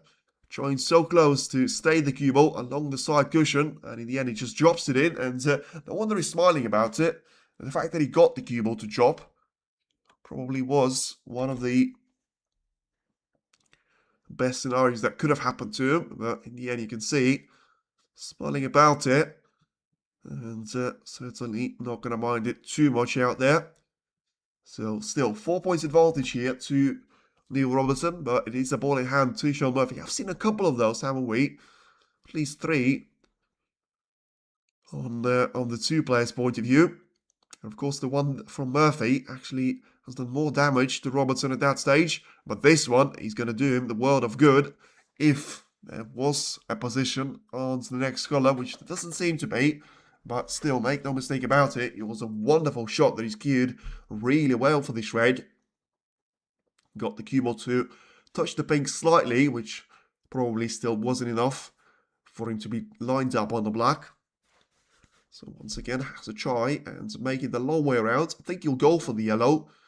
Can't really let that red to be the only points that he scores, especially after the shot that he's played. And he's taking the yellow nicely. Is he going to have the position on the red, though? He's going to have some of it, but not too much, it would seem. So, yeah, just thinking about whether he is going to be worth to go for that red shot. And, I mean, is the black going to be in the way of that red, to be fair? Because if that's the case, I don't really understand what Murphy was trying to play for. Because he's not going to have anything else available other than a very risky plant into the left corner. But surely there's going to be way too much distance in between those two reds. And also, not going to be looking anywhere near the pocket. So let's see. Surely it's just going to be a safety shot there being played. And it is. So once again, the chance comes and goes. And he's going to be 12 plays 11 points in favour of Neil Robertson. And still, only 3 of those reds to be eliminated. Majority just come from fail points and mistakes from each of the 2 players. As we still wait on to find the conclusion of the first mini session. Referee there just having a look to see the position of the cue ball in case it needs to be respotted, as was the case previously with Neil Robertson. Neil just studying that potential escape route down the right side cushion, which can try and leave the cue ball. Perfectly lined up, very close to those reds. Let's see if he's going to try and do it here. I think he should do is judge the pace really well, because if he plays that one with too much of that, he's going to be leaving a chance away to Shaun Murphy to the right corner. And you can see that Robertson doing a bit of a thing in terms of keeping his finger on the way where the cue ball was. So certainly being the helping hand, making sure there's not going to be too much of a delay. And well, just like he was previously, misses the red by a fraction there. I think a lot closer to this time around. Total foul points, 16 of those. I'm not sure if that's relevant to only Neil Robertson, because it does seem to be the case. I think there was one more foul shot from Murphy's point of view. And I think it's going to be even wider. So he's going to be warned. And he needs to make sure he doesn't do it again. So the foul points number is going to be up to 20. And right now, he's going to have to be very, very careful, because he certainly can see this red full ball. And he's going to have to try and hit this one in. So that's what Robertson is thinking about. So the warning has been given. The acknowledgement from Robertson was there. So whatever he does, he mustn't miss this red. He's hit it. Has he pushed it close enough to the pocket? I think he has. But is he going to have the yellow to try and cover for it? Well, he might do. And if that is the case, it might be one of the best shots that you've seen under pressure for the entire week. But, ooh, I mean, it's really close. I think it is going to be a chance given away to Murphy, whatever it is, because, you know, you can't leave that red over the pocket. If he has to swerve around it, you have to try and do it. And in the end, he could see the contact part of the red, which he needed to try and get it into the pocket. So it was a good effort there from Robertson, but you can see why he didn't want to play it in the first place. Just having the necessity to try and hit the red, whatever it was. In the end, still leaves away a chance here to his opponent. Has got a 15 points lead, 115 points, still at the table there. So he needs to make the most out of the 3 reds that he's got available to him for the starting point. And he might not have 3 of them in open play right now, because I think the cue ball is going to be heading towards the main pack of reds. And in the end, Murphy, clearly, with a a very sort of direct tactic there in terms of trying to miss all of those reds. Just try and guide the cue ball onto the side cushion. Gets the shot with the black to be played with a lot of backspin as well. Now just the red that he can try and play into the left corner. So 23 points is going to be the advantage. And you can try and roll this red into the left corner. So 24 points is going to be the advantage here for Murphy. And he's just having to see, you know, I mentioned that he had 3 reds in open play. And he's having to see, he's having a look to maybe just find out if he's got the 4th one underneath the black ball spot. And that's what he's played for. The question is, has he played for the one lower or higher up there than the black ball cushion? So, because the higher one is a lot easier to play and pot because it's got a lot more pocket to try and aim at. And also, it gives you the natural angle to try and force the cue ball onto the black, which it has done really well. And, of course, now you've taken that one away, you can try and set yourself up for the second red to be taken as well. As he rolls the black in, with taking all the pace away from it. And now you've got the break of 32 points. And giving that advantage in terms of points to Shaun Murphy extended to 39 here and counting, as he makes it 40 with the red that he takes really nicely into the corner. But this shot is going to be very important here for him, because he's probably going to see the cue ball to be sent onto all of these reds, and in the end it clearly feels like there's going to be a plant or something available into the left corner. And how long is the break after 4 frames? So I can set my alarm. So after 4 frames, it is going to be 15 minutes as usual. And then it's going to be back to the second mini session. So still waiting to see if it is going to be Shaun Murphy with another perfect break. You know, he still has got enough points for it to be 3 out of 3 century breaks too. But of course, his main focus has to be on trying to get over the line. He needs to play a rest shot in the meantime. And it's not too far away from getting onto the frame ball here, because he's got 75 points at the table. And he's got 55 as his advantage. He rolls the red in. Couldn't quite play as comfortably as he probably would have liked to. But he's still going to get the result, which is going to be the point.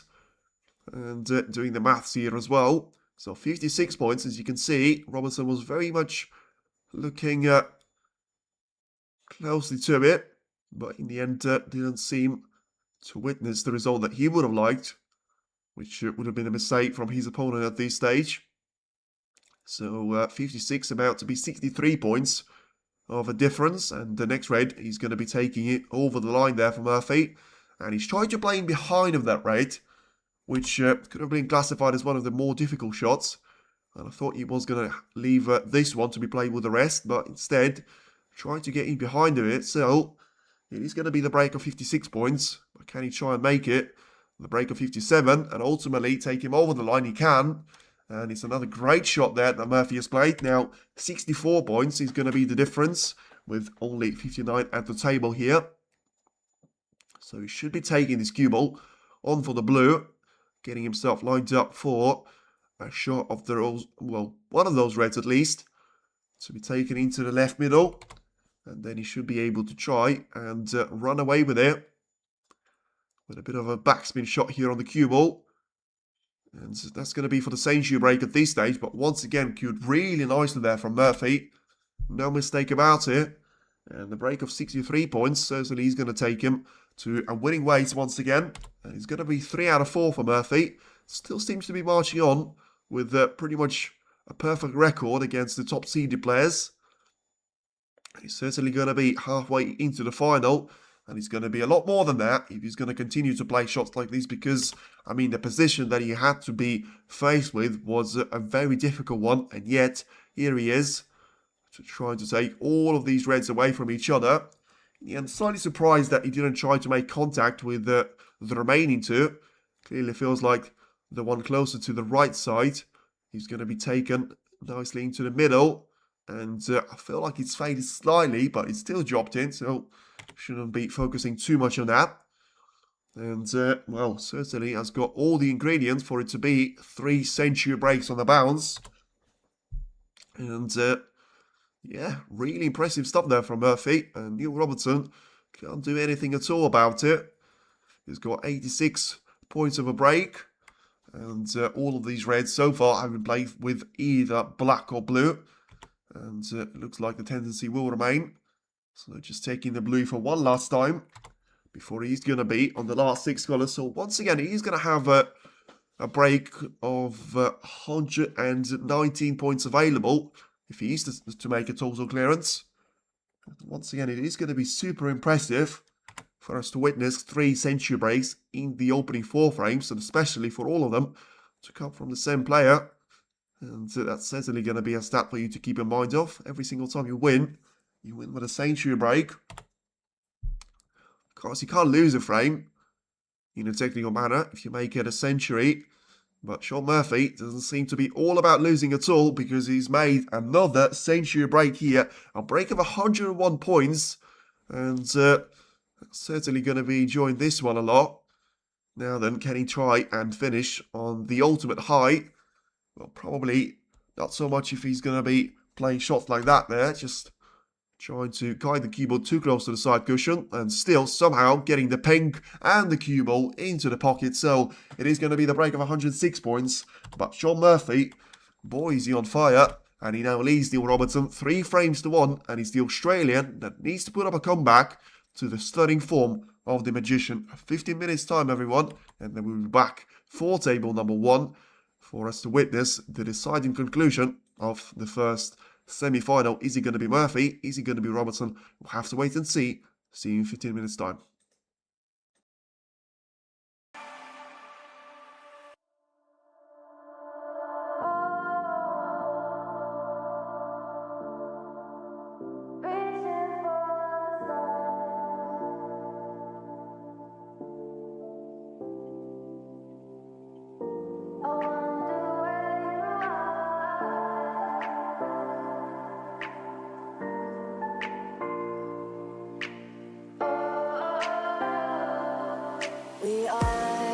We are dreaming in the dark. We are nothing more than dust.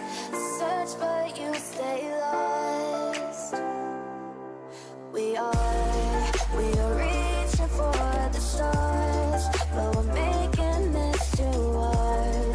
And I wonder where you are. Mysterious,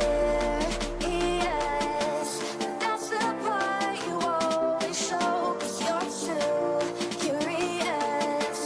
Maybe you should take it slow. Mysterious, that's the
Right then, the two players are going to be making their way back onto the arena, and certainly looking forward to see a lot more of that, especially from Shaun Murphy. 3 wins in the frame and also 3 century breaks.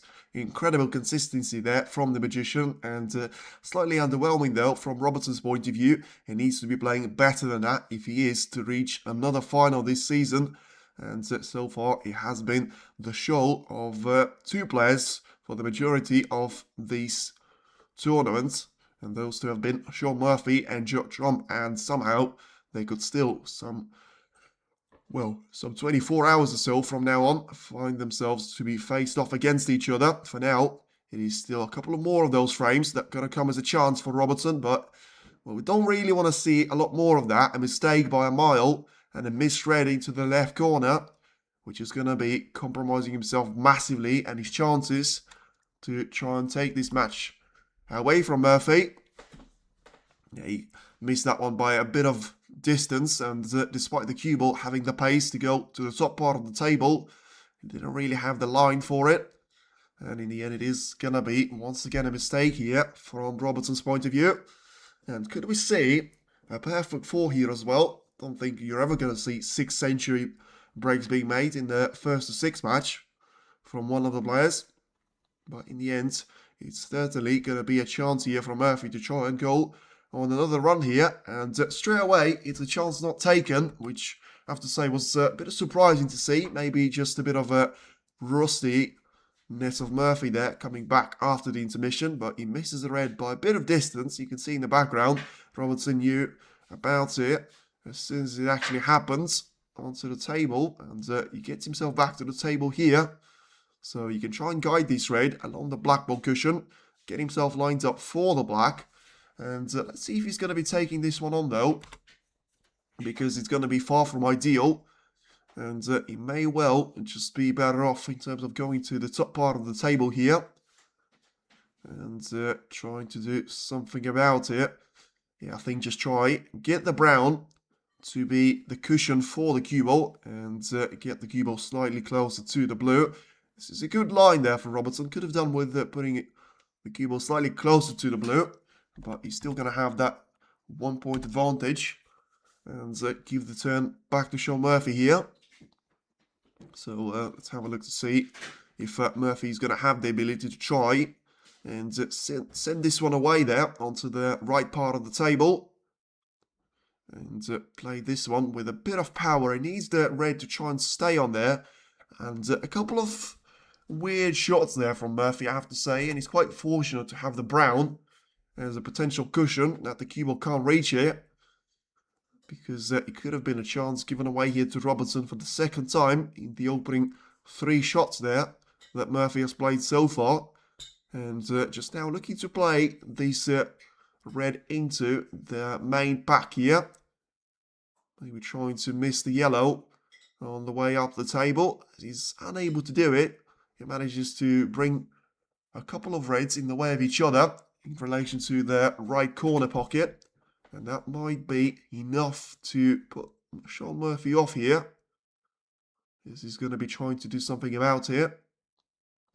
So, of course, the fact that he's checking the black, if he goes into the left corner, probably suggests that he is going to be looking to try and take that red into the right corner. And just checking if it's going to be worth taking that risk on. Having a look towards a straightforward safety play. And once again, back to the long shot and back to the safety. So, seems to be stuck in 2 minds here. Needs to make the right decision, but of course can make a bit of a more aggressive decision here. With him having that 3-1 cushion and being halfway into the final as well. And, well, whatever you do, don't play a half-hearted safety shot, which is not going to get you anywhere apart from putting pressure on yourself and giving the turn back to your opponent, with him having the chance to try and get the red into the left corner here. Maybe going for this one, Robertson, because I think the red is going to be just about far enough for him to be taking this red in, although he has missed a similar blue in the match against Jimmy Robertson, so he needs to be careful of that as well. And, of course, you know, Murphy can afford to go for this type of shots. Robertson probably not so much, but him having that 3-1 of a difference. And, well, he's played a similar sort of a shot to the one that Murphy's had. And just pushing all of those reds towards the right part of the table for the time being. Once again, the black is going to be covered up with all of these reds. Same story is going to go with the pink. The blue is going to be out of position. And the brown is going to be vulnerable as well. Currently being on the blue spot or there around it. But certainly loads of errors there coming through from Shaun Murphy. Probably more than we've seen in the previous 4 frames in total. And yeah, missed this one by a bit of a distance, despite being so close to catching the other red. And he's not going to be happy with this one at all.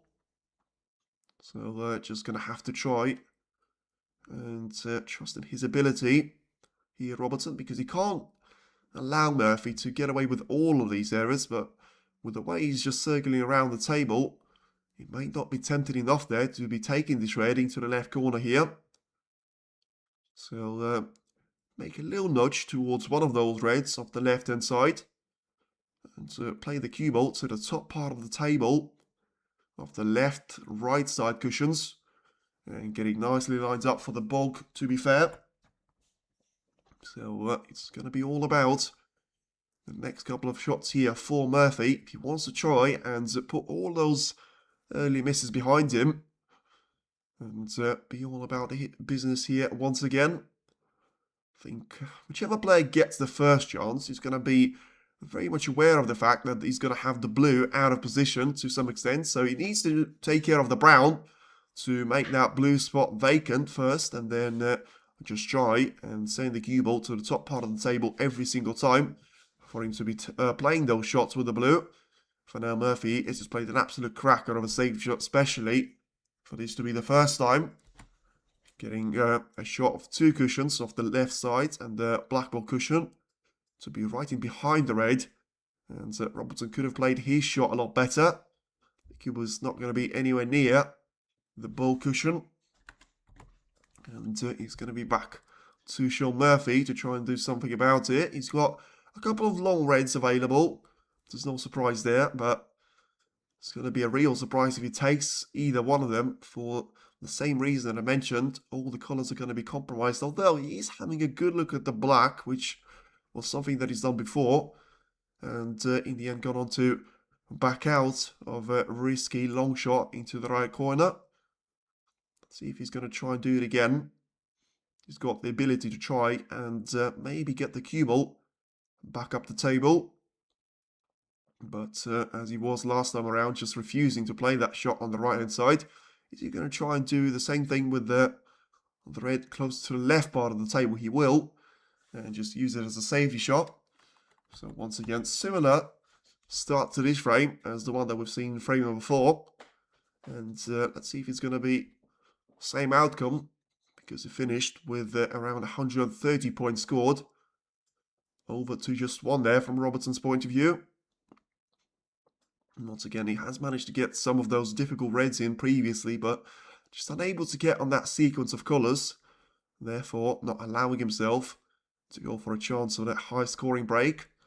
And for now, he's fully focused on pushing those reds all the way to the side cushion. So, of course, that was another potential one of those shots, which Robertson has found himself on the receiving end of when he was trying to play a cross double like that. And got the cue ball to drop into the left corner. So this is going to be another point of a check there for Murphy. And I mean, I say that he's checking the black here. He may be checking the plant next to the black, to be fair. But, I mean, if he's going to try and take this one on, this is going to be such a high risk of a shot. Because the percentage, and the computer certainly will say, that he's going to have a great risk of leaving one of those reds over the left corner. So that's probably why he's going to play a shot which computer will approve. But he's not really going to approve that kiss on the reds. And where's the cue ball going to finish? He needs it to be behind the brown. And he may just about be alright here. To great delight from Robertson's camp as well, I'm sure. With plenty of sarcastic feelings. But he's got a really nice plant, which Robertson seems to spot straight away. Is he going to try and go for it, though? There's a lot of distance in between those two reds, and he probably has to. just to make sure he eliminates those two reds away from each other so that Murphy doesn't have the ability to try and test that plant. And maybe an opportunity for him to try and be going for those. And yeah, it was in the end probably just an attempt to clear those reds away from the pocket. Not so much of trying to pot it for himself. And of course, despite that being the case, Robertson didn't really play the shot too well. And he gets a long shot in a straight line available here to Murphy. And all of these checkups for the black, well, they may all be worth it now. Because this one was cued brilliantly there by Murphy. Getting the cue ball to roll a couple of inches further down the table. But just allowing himself to stay on the black here. And then if he pots this one, he's going to have a great chance of making another break. Which will put him as the dominant force yet again in the frame number 5. He's got 7 points lead here as well. To be taking with the 13 reds still remaining at the table. But the problem that he's got ahead of himself is that he's forced to basically trying to free up the left corner for the black. Because if he's coming back on his spot, it's going to be different from its previous position. And not happy with something in his shot. Back down last second. So trying to do it again. And is he going to have any good news to him on the colour situation? No, he won't, because despite him landing the red pretty nicely into the heart of the pocket, he was always going to trust it to a bit of luck for the cue ball to be seeing the black into the right corner. In the end, that's not the case, and he needs to go for the blue into the yellow pocket, and that didn't work out well at all for Shaun Murphy. So could this be finally the real chance here for Neil Robertson to be taking? And with the little body language swerve that we've seen last second, the answer probably is going to be no once again. Because with the way the cue ball and the blue were skyrocketing towards the lower part of the table, you thought there was going to be a guarantee for Robertson to be lined up on something easy. In the end, it doesn't seem like it's going to be something as straightforward as you might have thought at the start of it. So just taking this red into the left middle, I mean, if you can see enough of it, it's going to be an easier shot for him to play because you can control the cue ball well enough for it to stop before hitting the black into the right corner. And, well, he clearly can see enough of this red for it to be played, but I just have to say, he needs to play this one with power to be on the black, and therefore, he's able to hit a really good shot there, to be fair. And Robertson is back on charge here. Because Murphy just needed to get through a couple of those nervy shots there to re-establish the pace that he had in the opening mini-session. As I say, making 3 centuries already. No real sign that he was going to slow down up until this point. But the only frame which Robertson was able to take, of course, was the only frame that this century wasn't made. So the blueprint is there for Robertson. Try and get yourself in with a chance. And despite that 46 points of a break, probably not being high enough for the grade of this semi-final. You still want to try and ensure that there's going to be a number increasing every single time you play that frame next to your name. And ideally, of course, you want to try and reach 6 as soon as possible for you to be guaranteed to play one extra match for the title here. Has got a perfect record in finals this season, but only for the reason of him playing one and being the winning force at that particular stage. Ooh, I mean, he's gone for a risky red there, and I have to say, I don't really understand the point behind it, because, you know, he could have played this red into the left middle, but realistically, he could have set himself up with a better shot to play on the previous occasion, and he was nowhere near making that red as well, which was quite a big painful point there for him. Once again, he's going to be 9 points each, and back to Shaun Murphy goes here once again. The Englishman just trying to guide the red onto the lower part of the table whilst keeping the cue ball pretty much in the surroundings of the green pocket. And yeah, you need to be careful with the way that you take those long reds, to be fair. But Robertson is due one for sure. And this is going to be some confidence boost. And that's the way to redeem yourself. Brilliant shot there. And But one could say that it's been a lot more difficult to try and take that red into the left corner than it has been for the previous occasion, when he missed the one into the yellow pocket a couple of moments ago. But at least he gets himself this red in, and you can try and put all those jokers behind him. He still has 10 reds to try and make his way through. He's going to need around 8 of them for him to have enough of a points advantage over Shaun Murphy. And just having a look, I mean, he's lined up nicely on the paint, but once again, it's all going to be down to where you're going to find the next positional shot on the red. And for now, the answer doesn't seem like it is going to be.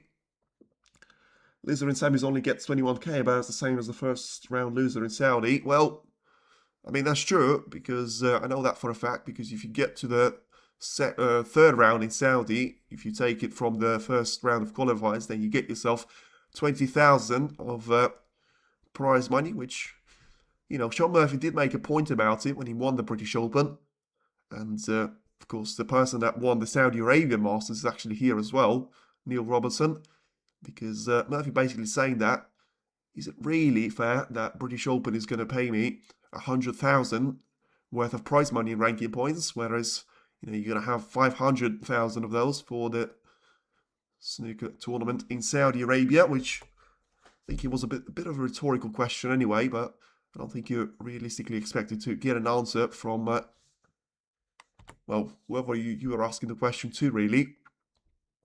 Because basically he's saying it's not 5 times as difficult to win that tournament as it is to win the tournament in Saudi. But I'm pretty sure the contrasting point to that would have been, had Shaun Murphy been the one to win the tournament in Saudi, probably wouldn't expect it to make the same comment about it.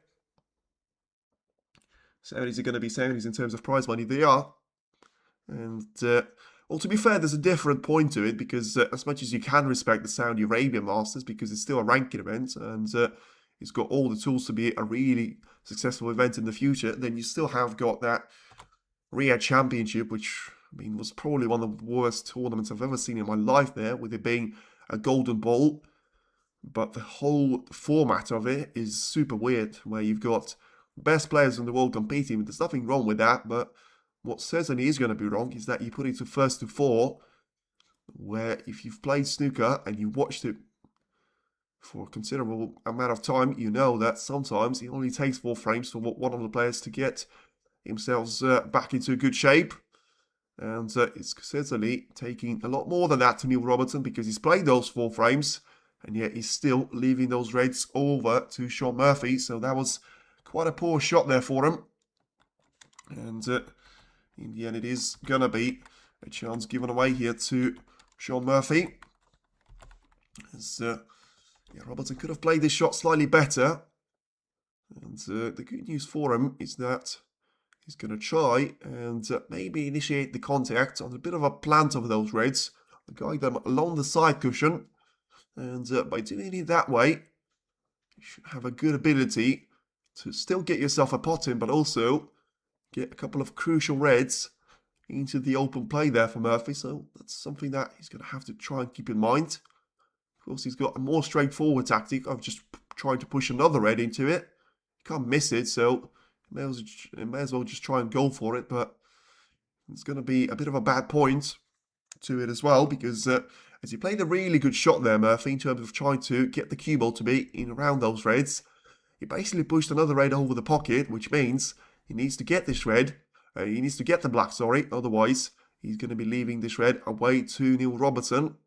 And he's able to do so. So calm under pressure. Once again, getting that gap to be pretty much nothing once again. With still 91 points there for both of the players. Robertson just seems to lack consistency badly when it comes to putting to bed those chances that he's keep on presenting there to him. And yeah, as I say, there's been a massive drop-off in the performance of Shaun Murphy with so many mistakes in the 5th frame, and yet he's going to be now by far the favourite for him to be the winner of the frame number 5 here.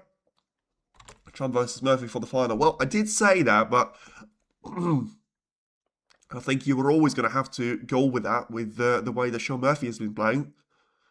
And, you know, you can praise Neil Robertson really highly And I think he deserves it, but it was all about just trying to be up against the top seeded players. And there's a point about this game when you try and beat someone like Ishbitz and then you beat Jimmy Robertson in the quarterfinals, but there's a whole new level to it when you come across someone like Shaun Murphy that, you know, prior to those couple of mistakes, has been absolutely unstoppable today. And he still could be the dominant force for the remainder of this match. I think it's going to be a very similar story to Chomp and Ali Carter, although I thought he was going to be a stroll to the final for Chomp, especially with him playing Saugdon yesterday. And although that being the case in my thinking process previously, Saugdon was a really good fight. He put up a really good fight to him yesterday, and in the end just came away short with the last couple of frames, with the Chomp playing some of his best that we've seen in the German Masters this week, when it really mattered. So I think Carter is going to have a similar story to Neil Robertson prior to this match. Murphy for the win. He's looking good for that to be the case, but he still has got a very difficult frame ahead of him. And, you know, he has got a couple of straightforward reds, which, by the way, he's missed the first one off. And that was the good news part. And, yeah, unfortunately, Murphy has to walk away with, what is it now, 32 points scored. And give the turn back to Neil Robertson, which is going to be able to take those two reds, you would think. But, you know, it would not have been the end of the frame, even if Murphy was able to go sort of 40 points clear. Because there's still going to be 3 reds on the cushions. And right now, it is going to be a chance for Robertson to try and close that gap down to being something like 10 points or so. And then try and do his magic with those 2 reds on the side cushion. And 1 more being on the black ball cushion right now. So just trying to guide it into those reds. Has he played a good enough shot? I think he has, in terms of getting those reds away from each other. But he's not going to have a perfect position on the black or pink, which is going to put him under a little bit of scrutiny here, as I say. I mean, could have... well, I mean, I can't really understand what he was playing for there in terms of the position on the black, because he was always going to have the cue ball to bounce away from those reds. And I feel like if he didn't have the cue ball to go through this gap, he probably would have put himself under a lot more scrutiny than he has already. And that's the way to recover, though, and calm under pressure. Maybe for the first time in a bit of time there from Robertson, as he's able to get this black in and now gives himself the opportunity to, once again, be the man setting up the pace for this frame. And, of course, with him being so close to that red on the black ball cushion, maybe he's going to have the chance to basically nudge the blue out of the way and drop the cue ball for that red to be taken into the right corner. As he nudges the red instead, but I don't think that's going to plan there from Robertson. He clearly didn't have the ability to try and play for the blue. And in the end, it is going to be the new player to lead at this frame. But it's not quite going to be the lead, which will get him over the line here. So 44 plays 41. And with 43 at the table, it's still everything to play for here. And Robertson knows it. And another thing that he's going to be certainly aware of is that he needs this frame to stay in real contention. Maybe taking this red into the middle, to be fair, with the ability to try and hold the cue ball back for the blue to be taken, but in the end decides against it. So clearly no chances are going to be taken there from Robertson's camp. And he just gives himself a little bit of breathing space, putting the distance in between the cue ball and both of these reds. Ideally would have liked not to show the right part of the lower one of the two to Shaun Murphy. And Murphy has played the shot pretty much perfectly out there. And despite him showing the right part of those reds, he's going to be a lot more in a straighter line, which means that the anchor is not really going to be there for Robertson if the things are going to go wrong. And it just leaves him with a potential risk of catching the red from behind. But he's played the shot really well, to be fair to him, and basically just returning the favour back to Murphy. Of course, always wanted to try and leave the cue ball in behind the green. But in the end, it is going to be a path forward there for Shaun. As he's going to be sort of able to try and push one of those reds closer to the left side cushion. And just how much of an extent he's going to be able to do still remains to be seen. As he goes for a bit of a pause there. As if to check that the plan that he's going to stick to is going to be the right one. And you can understand why, because it was quite a risky approach that he's taken. And I think he's worked out pretty well though, because he's pushed the red further away from the black cushion onto the black. And in the end has the cue ball to bounce away quite nicely. Super close to being in behind the brown, which would have been extra nice for him. But at this stage, should be just trying to force the cue ball for the right part of those reds. And get them to the left part of it. But once again, I mean, it's not the first time, not the second, not the third, that we've seen a mistake like that from Robertson's point of view. It's going to give 4 points away to Murphy. And also, like you can see that, we've been there before where Robertson just tries to find that thin edge on the red and seems to miss it every single time he does go for those approaches on those shots. And I think Murphy just saying that he's going to be playing from the current position out there. So I'm not sure what 3 misroll is going to be applying to this position here for him. But it's not going to matter anyway because Robertson has managed to hit the red. But that was the piece of good news. And despite him actually leaving those reds quite close to the left corner pocket, I mean, he managed to get some traction on the cue ball so that he's going to bounce away far enough from those reds for them not to be easy. But you still would fancy Shaun Murphy to try and go for one of them. And he's certainly going to do it with shots like that. Brilliant long pot there from Murphy. And you can try and play safe all you want. But Murphy, he's going to produce shots like that. You've got absolutely no chance of doing anything against it. Brilliant piece of cueing once again there from Shaun. Gets himself on the blue. Takes it. Just needs the cue ball to slow down for this red to be taken. And as Murphy's going to take this rest with him, might need an extension on the cue as well. He should have a 7 points advantage now as he stands. He's going to have all of these colours, well, pretty much away from their spots, but all of them in playable positions as well. With the yellow, green probably being the biggest 2 concerns for him, because he's not going to need any more of the expensive colours as soon as he gets himself onto the yellow. And the blue should certainly take him over the line at that stage, which is actually going to be on his spot, as another shot with the rest disappears from the red's point of view.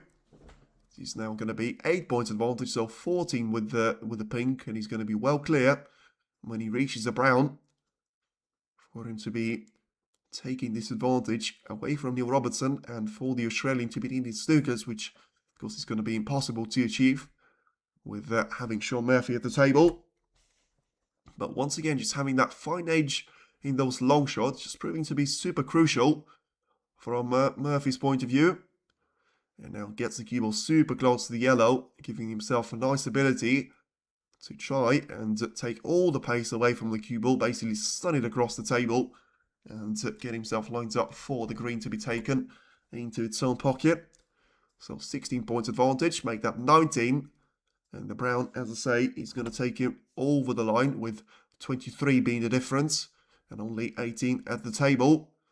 About to be played in a couple of seconds' time. And it is going to be a 4-1 lead for Shaun Murphy. And history may well repeat itself. A very similar match to the one that we've seen against Karen Wilson.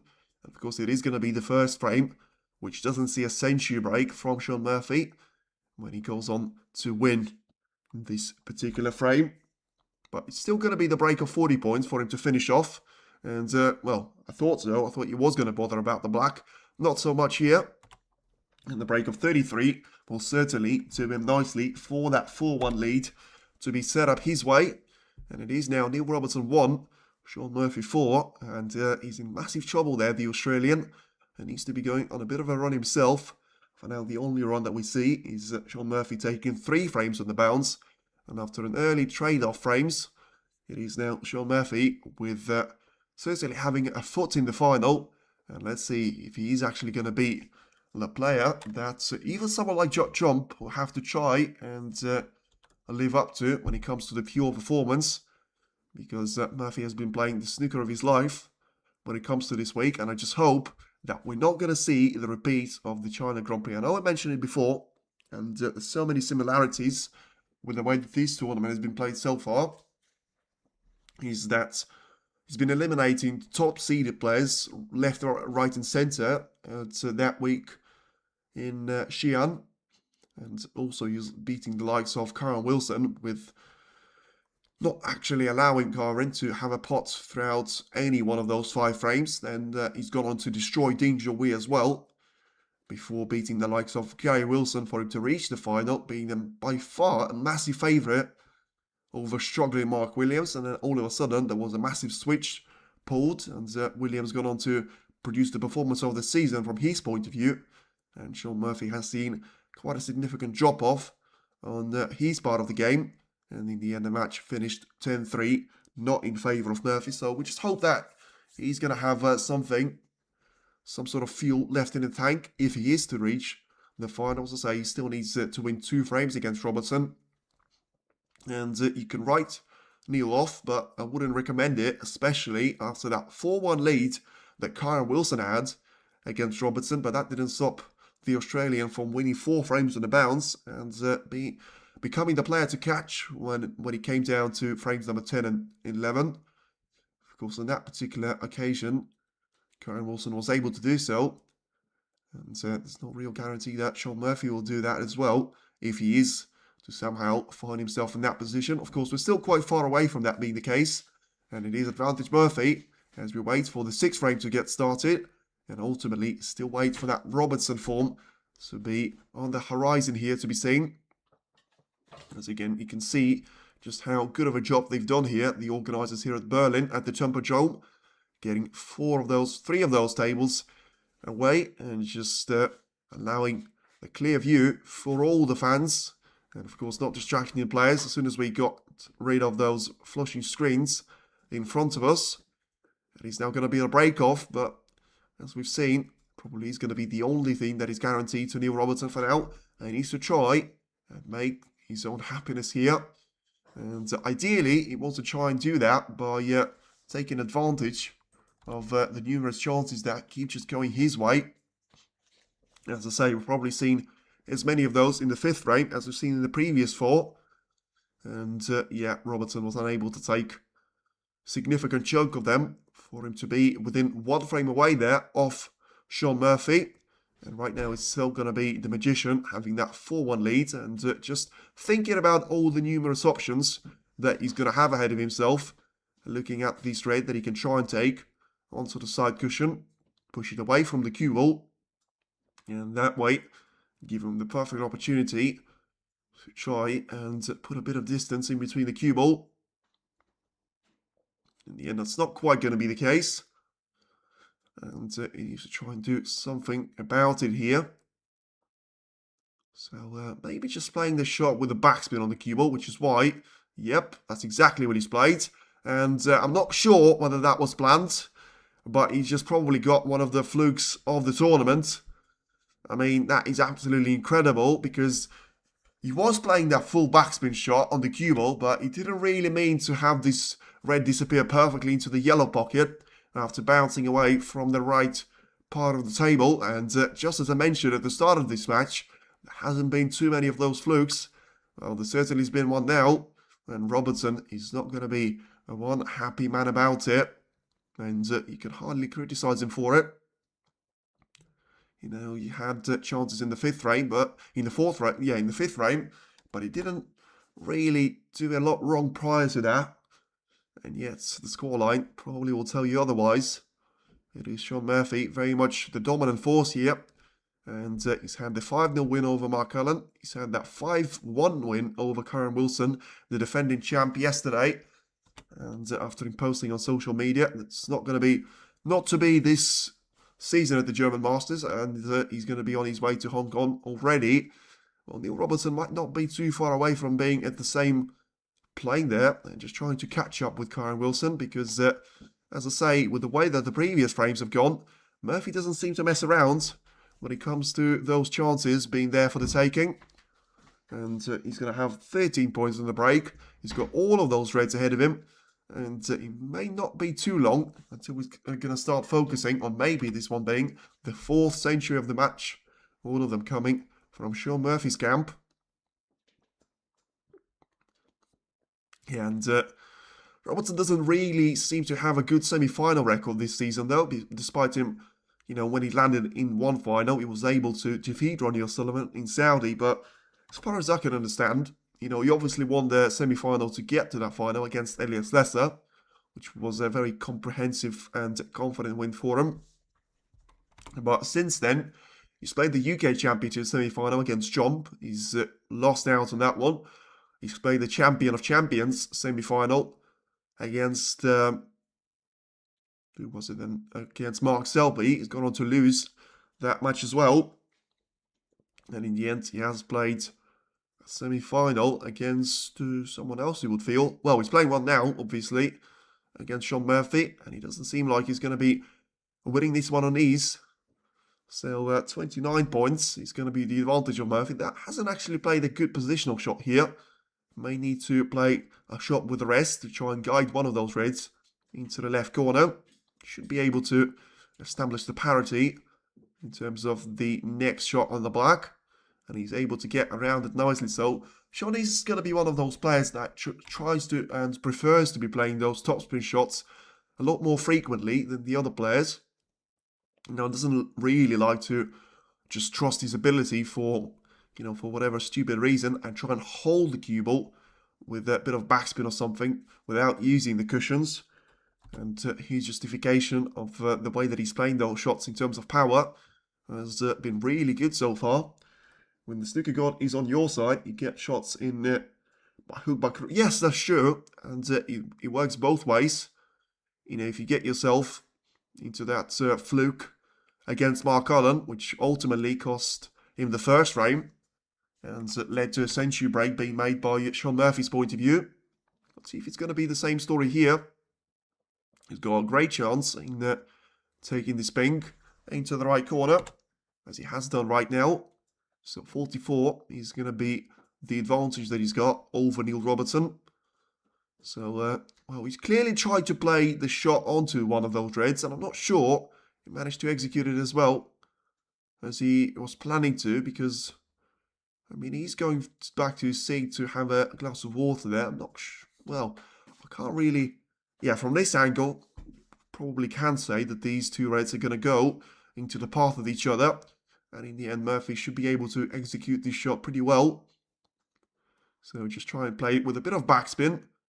Get those reds to be in open play after the shot has been played. And another thing of beauty there from Murphy. I'll tell you what, you can see with his face, but Robertson is not going to be enjoying this one. And he needs to try and stay calm as much as he can. But if he's going to go 5-1 down, you can try and stay calm as you want. But A, you're not going to be able to do it. And B, I think it's not going to be down to you in relation on who's going to be winning this match. So Murphy just trying to get this red with the rest off the side there with the cue ball. Chinese snooker official respect the status quo, but not the Saudis. Do you mean the prize money? That is a fair comment, because apart from the International Championship, which is going to be one of the best tournaments when it comes to the overall frames that you have to play, and yeah, the prize money seems to be all the same. Oh, I mean, that's a bit different, because that's a mistake that I haven't actually been expecting to witness from Murphy's point of view. And he's got 51 points, and he's just played the blue into the left middle, and he's missed that one. So that's going to leave a cut amongst the pigeons there for Murphy, and certainly leave a chance away to Neil Robertson here, potentially. I mean, let's see if he's going to try and go for this red into the middle. It seems like that's the approach to the staking. So just maybe play the percentage shot yet again. Get the cue ball to be played further away on the top part of the table. And Murphy's going to have a look to see if he's got any more of those plants available into the left part of the table that he can try and take? And if the answer is yes, may well be able to do something about it here. So that's the shot that he's looking at right now. So if you try and play with the cue ball being sent into those reds with just about enough power, shouldn't be playing this one so that he gets the cue ball away from the main danger area. Or you can try and go for the long red like that. It misses it by just a fraction, but can Neil Robertson get through to this red because of the brown being in the way, which ended up with the lower part of the table after that blue has been missed. And, I mean, that was really close there from Murphy. And as long as he wasn't leaving a red over the pocket, which he has, he was always going to be fine with it. Now then, Robertson is able to take it, but, well, is he going to be on the collar? He may just about be alright on the brown, but, yeah, I just feel like there's going to be a bit of a mentality of a hidden hope here for Robertson. Especially on this shot. I mean, on this one, you have to say, if he wasn't able to hold it back for the black, then there's not a lot you can say about it, but I just feel like there was, for me, there was an angle and a channel to try and guide the cue ball past those two reds, and I get that he was trying to get them in the open play, but this may have resulted in him running himself out of position. And with the way that he's trying to cue this one with backspin, I think he's going to play another safety shot on the brown. And once again, I think it is going to be, if Shaun Murphy is to win the frame from here, it could be the third frame on the bounce where we've seen 1 point scored from Robertson, but that has been the last point that he would score in the entire match. Sorry, in the entire frame, I should say, not in the entire match. There's no guarantee of that one. Murphy just thinking about sending for another red there onto the top part of the table. I don't think he's going to try and go for it with a long shot into the green pocket. I think just going to be slightly too risky for him to be taking. So maybe just a bit of backspin on the cue ball. Get yourself into a run there off the side cushion. That's exactly what he's done. Maybe trying to get the green to be the separator in between the cue ball and the red. Not sure if he's managed to play that shot perfectly well. But I think he's certainly going to limit the access of Neil Robertson to all the reds on the lower part of the table. So, of course, the match starting at pretty much 2.5 hours ago. So, still has got some time for it to finish and be within the time frame. But once again, I mean, one of the things that I've noticed about Neil Robertson, even yesterday, when he only has taken 6 frames for him to get through the entire match with Jimmy Robertson, it has been over 2.5 hours since the match has started. So he does seem to have a lot of frames with safety battles, and sometimes that can be the telling story of him trying to be more of a reserve player, which something that I have to say I didn't really used to picture Robertson as. I always seem to have the profile for him as the one that likes to be taking those risks, and I actually thought he has stuck to this principle up until the UK Championship there, where he was playing with John, but that probably was the last match of the higher rated players when he was up against. I just saw him seeing play that way, because he hasn't been like that against Karen Wilson, and he'd been a bit of a start of a match, despite it being one of the best matches of the season. Still has taken a bit of time for the players to get through those safety battles, and Murphy could be in a bit of trouble himself, and he is going to be in a bit of trouble, trying to play the red into the left corner. In the end, the same red is going to go over the right middle, but, well, what I didn't realise is that the yellow is going to be in the way of the cue ball. Different camera angle, certainly just putting, well, all of that very clear. Yeah, that's going to be a problem for Robertson, because unless you put the cue ball very much across the entire table and onto the green pocket, or somewhat close to it, then this red is going to be playable there. Unless, of course, you try and do the same thing as Murphy has and leave the yellow in between the cue ball. That's what he's tried, but he needs to avoid the green, and he hasn't done so. May just about be fine, though, for the way that he caught the green. Of course, would have liked to see the cue ball slightly further up the table, but with the way that you can see the reaction from Murphy's point of view, it might still be enough there for him to be forced to play a safety shot there. Although he has got another opportunity to play a long shot instead into the left corner. But this one is going to be far from easy. But he's taken it super well once again from Murphy. As long as the cue ball doesn't drop, which it won't, he's going to have an absolute cracker of a shot there. And once again, it is going to be looking like another frame where it is going to be 1 point scored from Robertson. And that's going to be his only points of the frame there. So a couple of shots aways Murphy from doing that. As he gets the green into its own pocket. Has got the red basically waiting for him. And at that point, when he takes the next red and black combination, he should be away. And taking the black into the left corner as well. So just having a look to see if he's going to have the ability to close the frame here on points. So he's 55 points clear. It's going to be 62 with his black disappearing. And then he can still try and guide this red into the right middle. So the crowd know that he's over the line. Robertson, of course, still having a very close look at this red. And the path that he's going to be taken in towards the middle. But with no real pressure on this shot. There was no real sign of danger to Shaun Murphy. And right now, I don't think there is going to be a comeback from Neil Robertson. And you could say that's going to be relevant to either this frame or the next couple. Because I think Robertson will have to stay in his seat.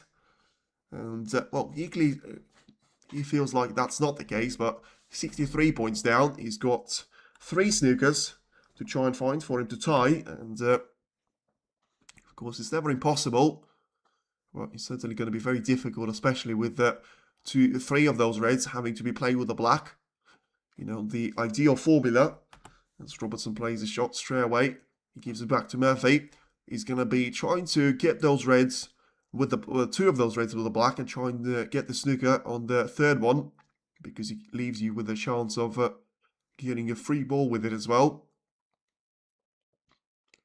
But so all of that is going to be very much a big ask there for Robertson, especially if Murphy's going to try and occupy the black from all sides.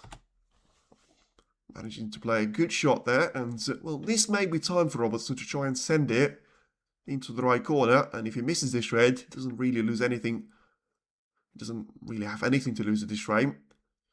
But at least if he gets himself, he's going to be having a chance to try and go for something. Or the cue ball is going to follow the path of the red and just about stays out.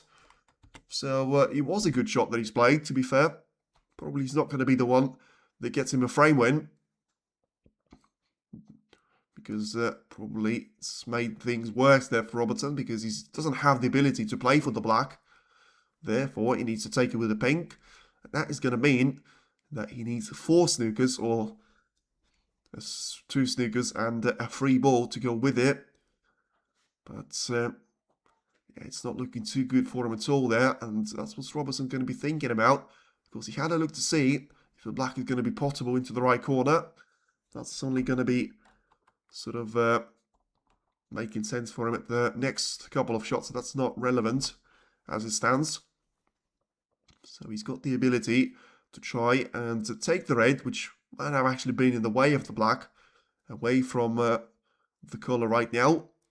But, well, I'm not sure that was the right decision there, because I get that he would have probably been struggling to try and find the position on the black, but there's no real point in playing for the black anyway, because as far as I'm aware, he's going to be 55 points behind right now. He can try and take 7 points, which is going to put it 13, but yeah, he doesn't need to be taking those reds with the black, because he's still going to need 4 snookers no matter what.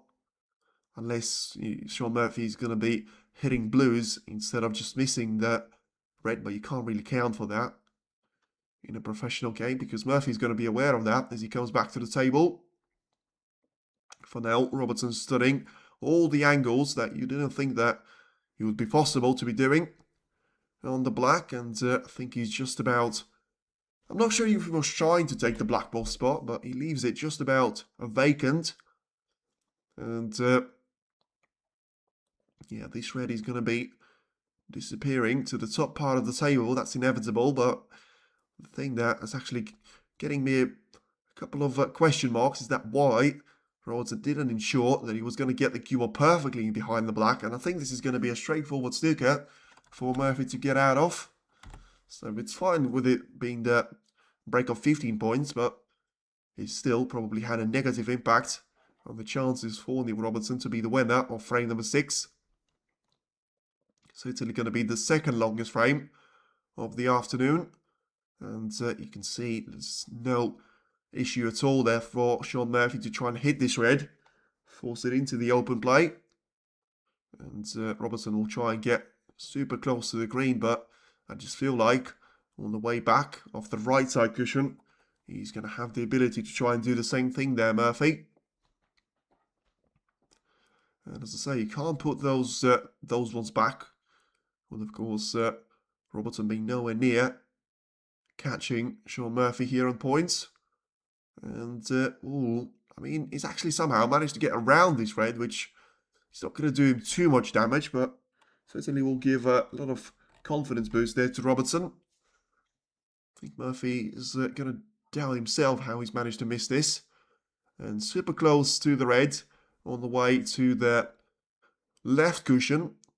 And also then super close on the way to the right cushion there. So basically just getting around that red and cushion, hitting the side cushion in the meantime.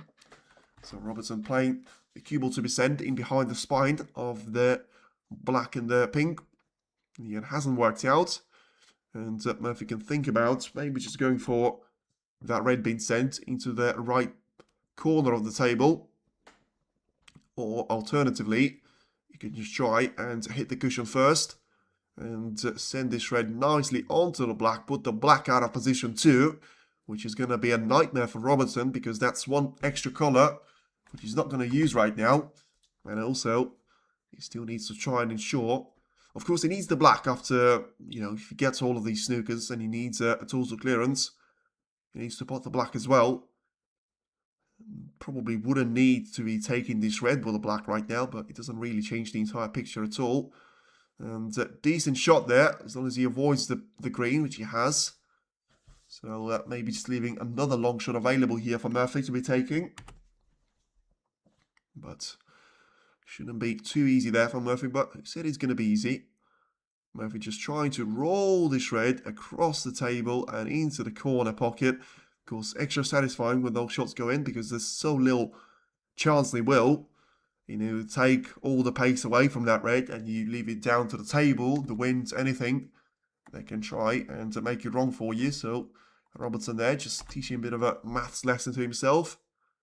Making sure that he knows everything with the points that he's got available. So, yeah, he's just going to try and take it with the red, with the pink. I have to say, I mean, if he was doing a maths lesson, if you can afford to be taking this red without a colour, well, the answer is no. And let's see if he can try and get this pink past the blue, because he's made this one a lot more difficult than he should have been. But manages to play a good recovery shot, to be fair. So gets on the pink and pots it into the corner pocket. So the thing that he was checking, obviously, is that he still needs 3 snookers, though. So, yeah, I have to say I don't really understand their point behind it, because he just lost the red, which would have been a ball for him to try and do anything with those snookers. And also, there's not going to be a free ball in the equation right now, despite him playing a really good safety. And usually would say he got Murphy in trouble, but what Murphy needs to do right now is ideally hit the yellow, and even better for him is to try and put a bit of distance in between the cue ball and the target ball. So this frame is not going to finish in a while, you would think, because Robertson is not going to back down until Murphy pots the yellow, or actually gives him 3 snookers that he's seeking for. And of course, from Murphy's point of view, he doesn't need to rush. He's not had a great bit of momentum in the second mini session so far, but also didn't really need to see that, because he's been able to feed off the mistakes of his opponent. And for now, may be a really good shot there from Robertson, but I also think that Murphy should find a way to try and hit this yellow without too much difficulty. The only slight concern is that the black is going to be there waiting for him to make a mistake. But no mistake is going to be there made from Murphy's camp. And he gives this yellow onto the side cushion there. So Robertson is going to try and hit this one probably across the table. Switch the sides there of the cue ball being sent to the left part of the top part of the table.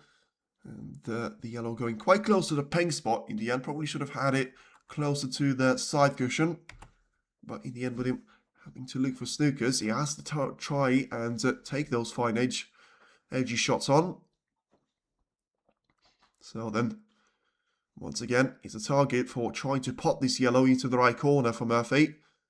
And it doesn't seem like he's going to be taking this target right now. So it just pushes the pink to be out of position. Not sure if that's going to be good news or bad news.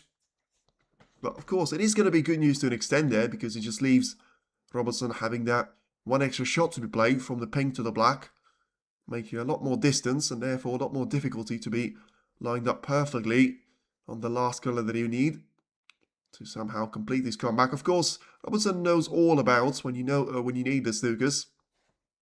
Can you still come away with winning those matches against Pang Jun-soo at the, I think it was at the UK Championship, I don't think it was at the Masters, where he had 4 snookers there needed for Pang, and he still somehow managed to find all of them and get himself into a position to win the particular frame. Didn't really help him too much, but you know, it was a very similar story to the one that Neil Robertson's had against Yang Mintao a couple of years ago at the UK Championship, I think it was as well.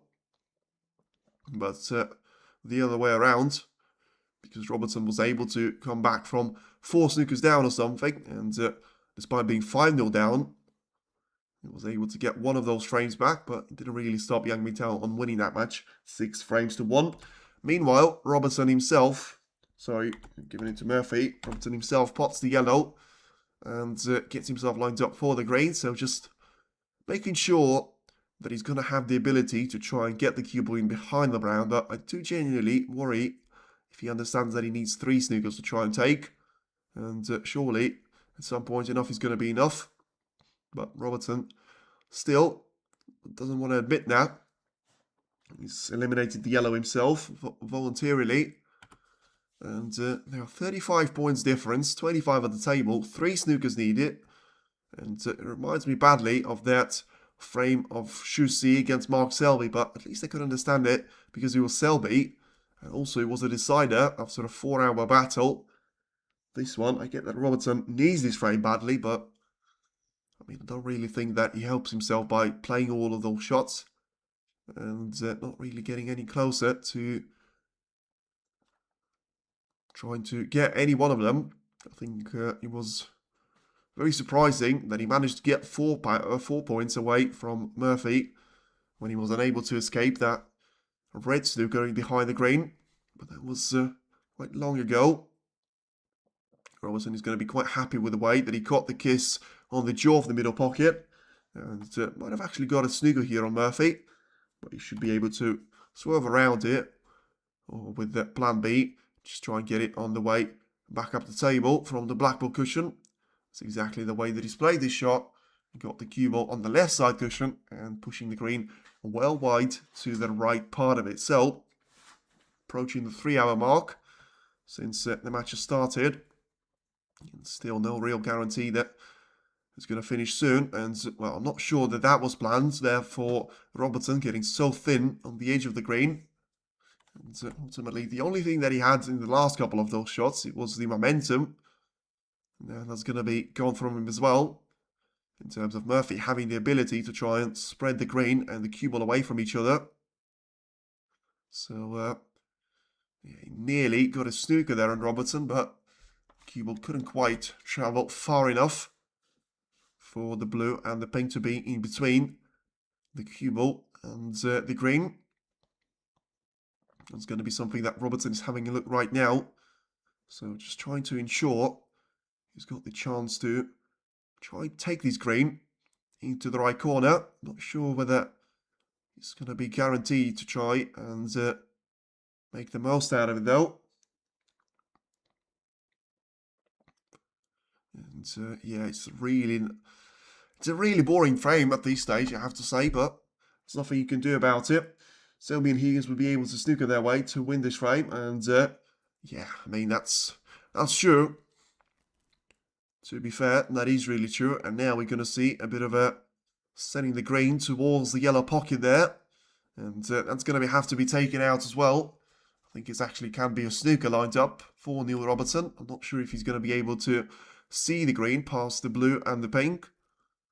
So just try and play around it. And don't drop the cue ball, whatever you do. Also leaves the green way too close to the left corner pocket. And in the end, it's a decent shot there for him. So Murphy's going to play another shot there of sending the green alongside the left part of the table. So of course Robertson's done pretty well to get that green away from the pocket, but it's going to cost him a couple of shots to try and be in charge of the position after the previous miss hit that he had. Catching the green so thin on the edge, and of course even if he does that, still going to be a very difficult ask to try and find 3 snookers on 5 of those reds. Especially if he's going to have a double kiss like that. And surely it is going to be a green taken into the pocket. And Murphy is going to be victorious in this frame. Because even if he doesn't, he should be leaving the green all the way over the pocket. And he is able to take the green away. And surely there's not going to be any sort of comeback being made now from Robertson's point of view. It is Murphy's frame, and once again, it is him back in charge of this match. As he's always been, 5-1 is the lead, 4 frames on the bounce. He's the win streak there for Shaun Murphy. And he's certainly able to get himself lined up for all of the points that he needs. Doesn't matter about the blue, Robertson is not going to bother about it. It is Shaun Murphy 5, and it is Neil Robertson 1. Could we see another destroying performance there from Murphy's point of view, because he's done that against Mark Cullen and Karen Wilson, losing 1 frame in the 11 that he's played. This time around, he loses only 1 in the 6 that he's participated against Neil Robertson, and he's now going to lead 5-1 and has got 5 opportunities to try and close this match away and make it a dominant performance that he certainly has been so far, closed off in style by the Magician. So it's going to be all about the performance here from Murphy, and Murphy's turning the clock back to his World Championship days. Don't think so just yet, and you know, for that to be the case, he needs to be beating Neil Robertson 6-1 and then trying to do something very convincing against Jurt Chomp as well. But he's certainly turning back the clock to the point of the last season where he was dominating everyone, the form that got him into winning the Masters last year. Now let's see if he's going to be able to try and sustain that form for 1 more frame, but don't get yourself in too much of an illusion. As I say, the Xi'an Grand Prix was the perfect sign there. You can be turning up at the final with a perfect form of your life, and yet sometimes a new day could be very much the end of you. And he's going to have to try and maintain this one for 1 more frame here, as I say, and just take it 1 opponent at a time. If he goes on to beat Robertson, Allen and Wilson on his way to the final, it certainly is going to be the most impressive run, as we've seen, ever since Jack Lisowski's run, where he had to beat Mark Selby, Karen Wilson, Joey Long, for him to be reaching the final, and being Chomp in the decider. Of course, doesn't get a lot better than that, for you to beat the world number 1, the world number 2, and the world number 6, and the UK Championship winner at that point. He beat Wilson, and now Robertson. He's definitely playing out of his skin. Don't think so. I think he's just playing super well. I think, you know, you do have the ability in snooker where you've got the game coming to you.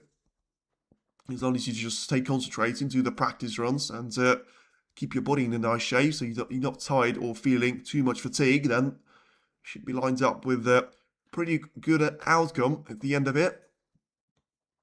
And then as we await the players to come back for the arena, and it's still going to be a great piece of news there from Shaun Murphy's point of view. It doesn't seem like he's bothered about it, but you shouldn't try and get this score in his head.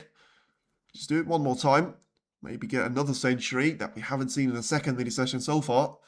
And yeah, just try and play the snooker that got you into this position and try and do it for one more time. So then, just waiting to see the final frame announcement. Well, it could be the final frame. Certainly it's going to be the 7th frame here. But it's no surprise about it. I do expect this one to be going only the 7th frame of a distance.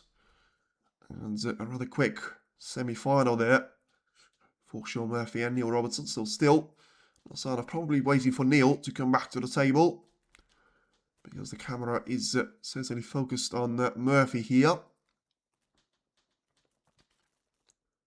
So just thinking about maybe the strategy for the next frame. And as you can see and hear from the crowd, it is going to be an appearance from Neil Robertson back onto the main stage. And let's see if it's going to be the last frame, which we're going to witness there for him. It is Shaun Murphy to go for a break-off shot. And unless he pots the red, he's going to have a shot there, Neil Robertson. And he needs to make sure he treats every one of those shots that he has as the one that potentially could be the last in the entire tournament campaign. Because you never know, it's quite close to maybe that being the reality for him. So for now, it's another good break-off shot there from Murphy. And I think he's only going to leave one of those reds away to Neil Robertson. So let's have a look if he's going to be able to try and go for it here. Potentially can try and find the gap for the black to be playable into the left corner, but I think would expect a lot more for a shot to come. To try and play for the blue. And, well, this is going wrong. I'm not sure whether he was trying to replicate the shot of Shaun Murphy in the previous frame, but that certainly hasn't gone to plan. And, well, it's gone really wrong there for him. Having that cue ball and ready to touch on his way up to the table. I mean, and he's going to leave a long shot available here to Murphy, but Shaun just feeling that there's not going to be any point taking that shot right now, and just pushes the red, which Robertson has played for previously, onto the right side cushion, trying to ensure it's going to be covered up by the green. And comes to realise that he's very humble and very likeable. Yes, that's a bit of a debate there in the snooker community, because some of the people feel like he's not quite as charming, as nice, and as he comes away. But I'm certainly with the camp of, I just think he comes across as a really nice person. And, you know, you're always going to have those moments where you're not quite feeling super well. You had that crash out with Matchroom at the Champion of Champions, which I think was completely fair. You know, when you let someone know that he's going to be playing tomorrow, pretty much, what was it? Not even tomorrow, it was today, at 5 o'clock before the actual match. It can impact your rhythm badly. And Robertson was smiling in his chair because he knows he probably has played his last shot there if it's going to go to plan for Murphy. Another long shot taken, although can't really classify that one as too good of a shot that he's played because of having the red sent so close to the left corner pocket there by a previous mistake from Robertson's point of view. Now it is going to be Shaun Murphy to try and do something about it. So let's see if Murphy's going to be playing for the yellow. Don't think he's played that one as well as he could have, because he barely dropped the yellow into the middle, or if he thought so. Clearly the body language suggesting that he wasn't playing that shot as well as he would have liked to, but he's still comfortably on the red. He probably still has the angles to try and clear up another red away from the black, and that's going to be the only point of concern, and that's when it's gone wrong, to be fair. Let's see if it's going to be a touch and ball for Shaun Murphy. So play the cue ball away, and it's going to be 4 points scored here on the break, and has the cue ball just to be sent away here from the black ball. Not sure if it is going to be a touching ball, but it looks like it. And it is going to matter, to be fair, because you can see that's what Murphy's having a look at himself. If he is to have a minor contact with the black, then he needs to sort of add a bit of backspin on the cue ball. And in the end, he was clearly trying to play for the green. And it was a decent effort. Didn't quite judge the power or the trajectory too well. And Neil Robertson is going to be back in the action straight away. 2 reds eliminated. And couldn't quite get on the second colour though. And Neil Robertson is going to try and play a good safety shot himself, nearly giving that red away over the left middle. And I just think I'm quite surprised that I still haven't seen that all-out attack mode engaged from Robertson. And yeah, that's what Murphy's going to be certainly keep his eye on. Trying to go for those shots into the right corner. And you never know, may actually come to work out there for him. Especially if he gets the little touch of those reds, gets the cue ball to bounce away onto the left side cushion at the very much top part of the table. And he's able to do so pretty nicely. So gives the turn back to Neil Robertson here. Maybe just having a look to see if he's going to have a long shot invitation, which at this stage may not be the worst bit of news there for Robertson, because he needs to somehow make some ground here on Murphy. Get himself into the rhythm of winning those frames. And then you never know, you win a couple, you may be within touching distance of Shaun Murphy, but that's not going to do it for him. And just keeps on leaving those reds away to Murphy here, and he's smiling about it, and couldn't quite catch what he said, but he's certainly not going to be saying, here you go, Merry Christmas, because, well, he may as well have been doing that. He's done it twice on those occasions, and the previous break only cost him 4 points. Let's see how much this one is going to cost him here. Could have had a nicer kiss on the green, to be fair, from Murphy, but he still should be fine for taking yellow or green into the left middle, or the yellow pocket, I should say. It's going to be green that he takes. So we'll just try and roll the cue ball through all of those reds. And if he's going to be on the red, this may be the shot for the frame. And it's a really nicely played there for Murphy. Just getting the cue ball in the mix of all of those reds. And then he seems to have one that breaks through into the right corner. The black is going to be available if he just plays this shot with a bit of topspin. Play this shot away from the side cushion and get the cue ball to be in charge of the position, controlled by Shaun Murphy. And, of course, crafted by Neil Robertson's mistake. Once again, 9 points advantage. And at this stage, we're going to have 3 of those reds available to Shaun Murphy here at the lower part of the table. But he's got so many of them to choose from when he gets to the upper part of it. I mean, could have played this shot in a slightly more conventional manner, because that could have gone wrong. You know, you still should have this red into the left middle, but the cue ball was going to be way too close for it to be comfortable. Murphy's class, he certainly is.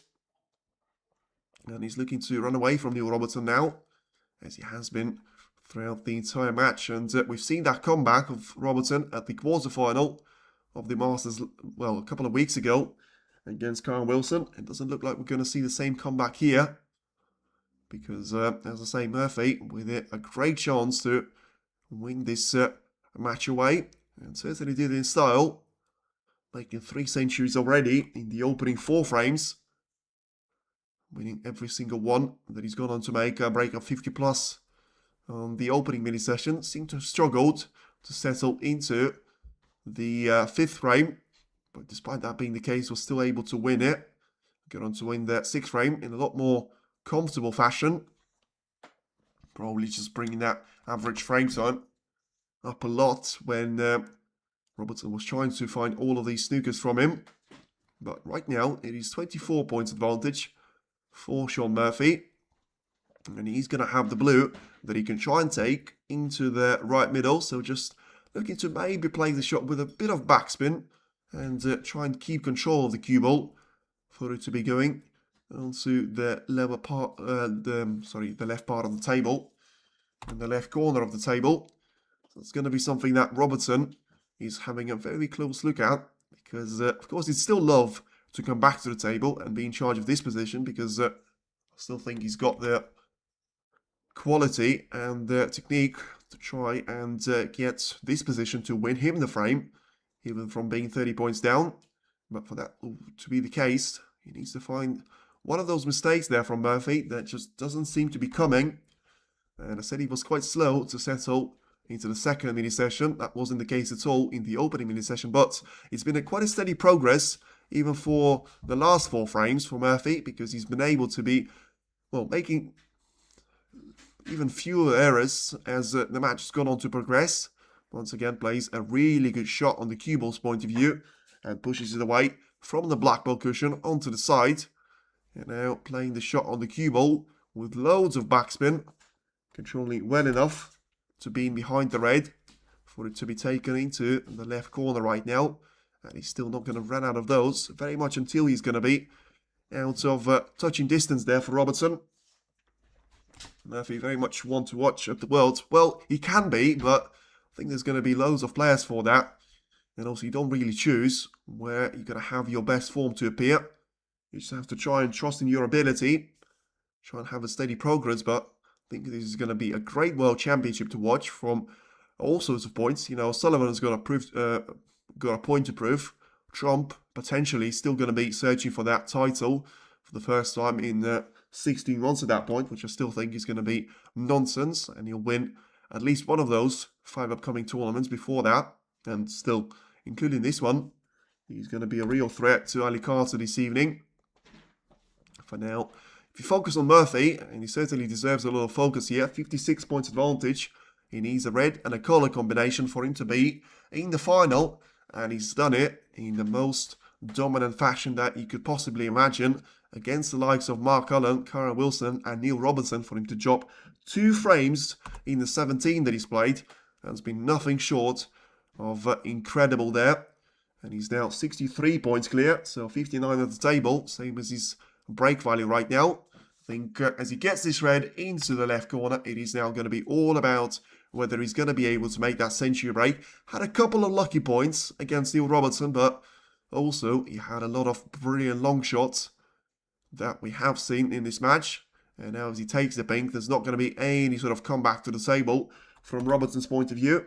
Probably not going to be a century either though, because Murphy putting even closer in relation to the red onto the side cushion. So he'll try to roll this one into the yellow pocket, but that's not going to be anywhere near it. So I think it is going to be a handshake, and Neil Robertson will have surely a couple of very warm words to say about Shaun Murphy's performance, and he knows that those flukes have played a role, but they haven't been the reason for Shaun Murphy to be taking the triumph. And it is going to be 6 frames to 1, and it's a victory for Shaun Murphy, as he's going to be a real threat for this battle on the base tomorrow. It is going to be against either Ali Carter or Judd Trump. Which one of them? We'll have to wait and see until the evening session, but Shaun Murphy, take him out. This has been one of the best performances of the season, especially when it comes to the semi-final, and he's through to the 3rd final of the season. He's won the first one, he's lost the second one.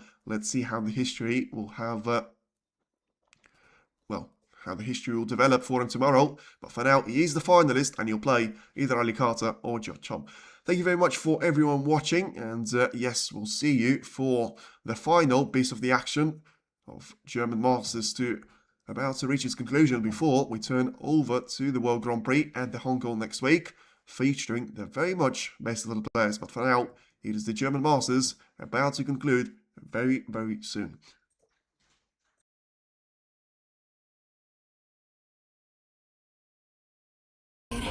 Rages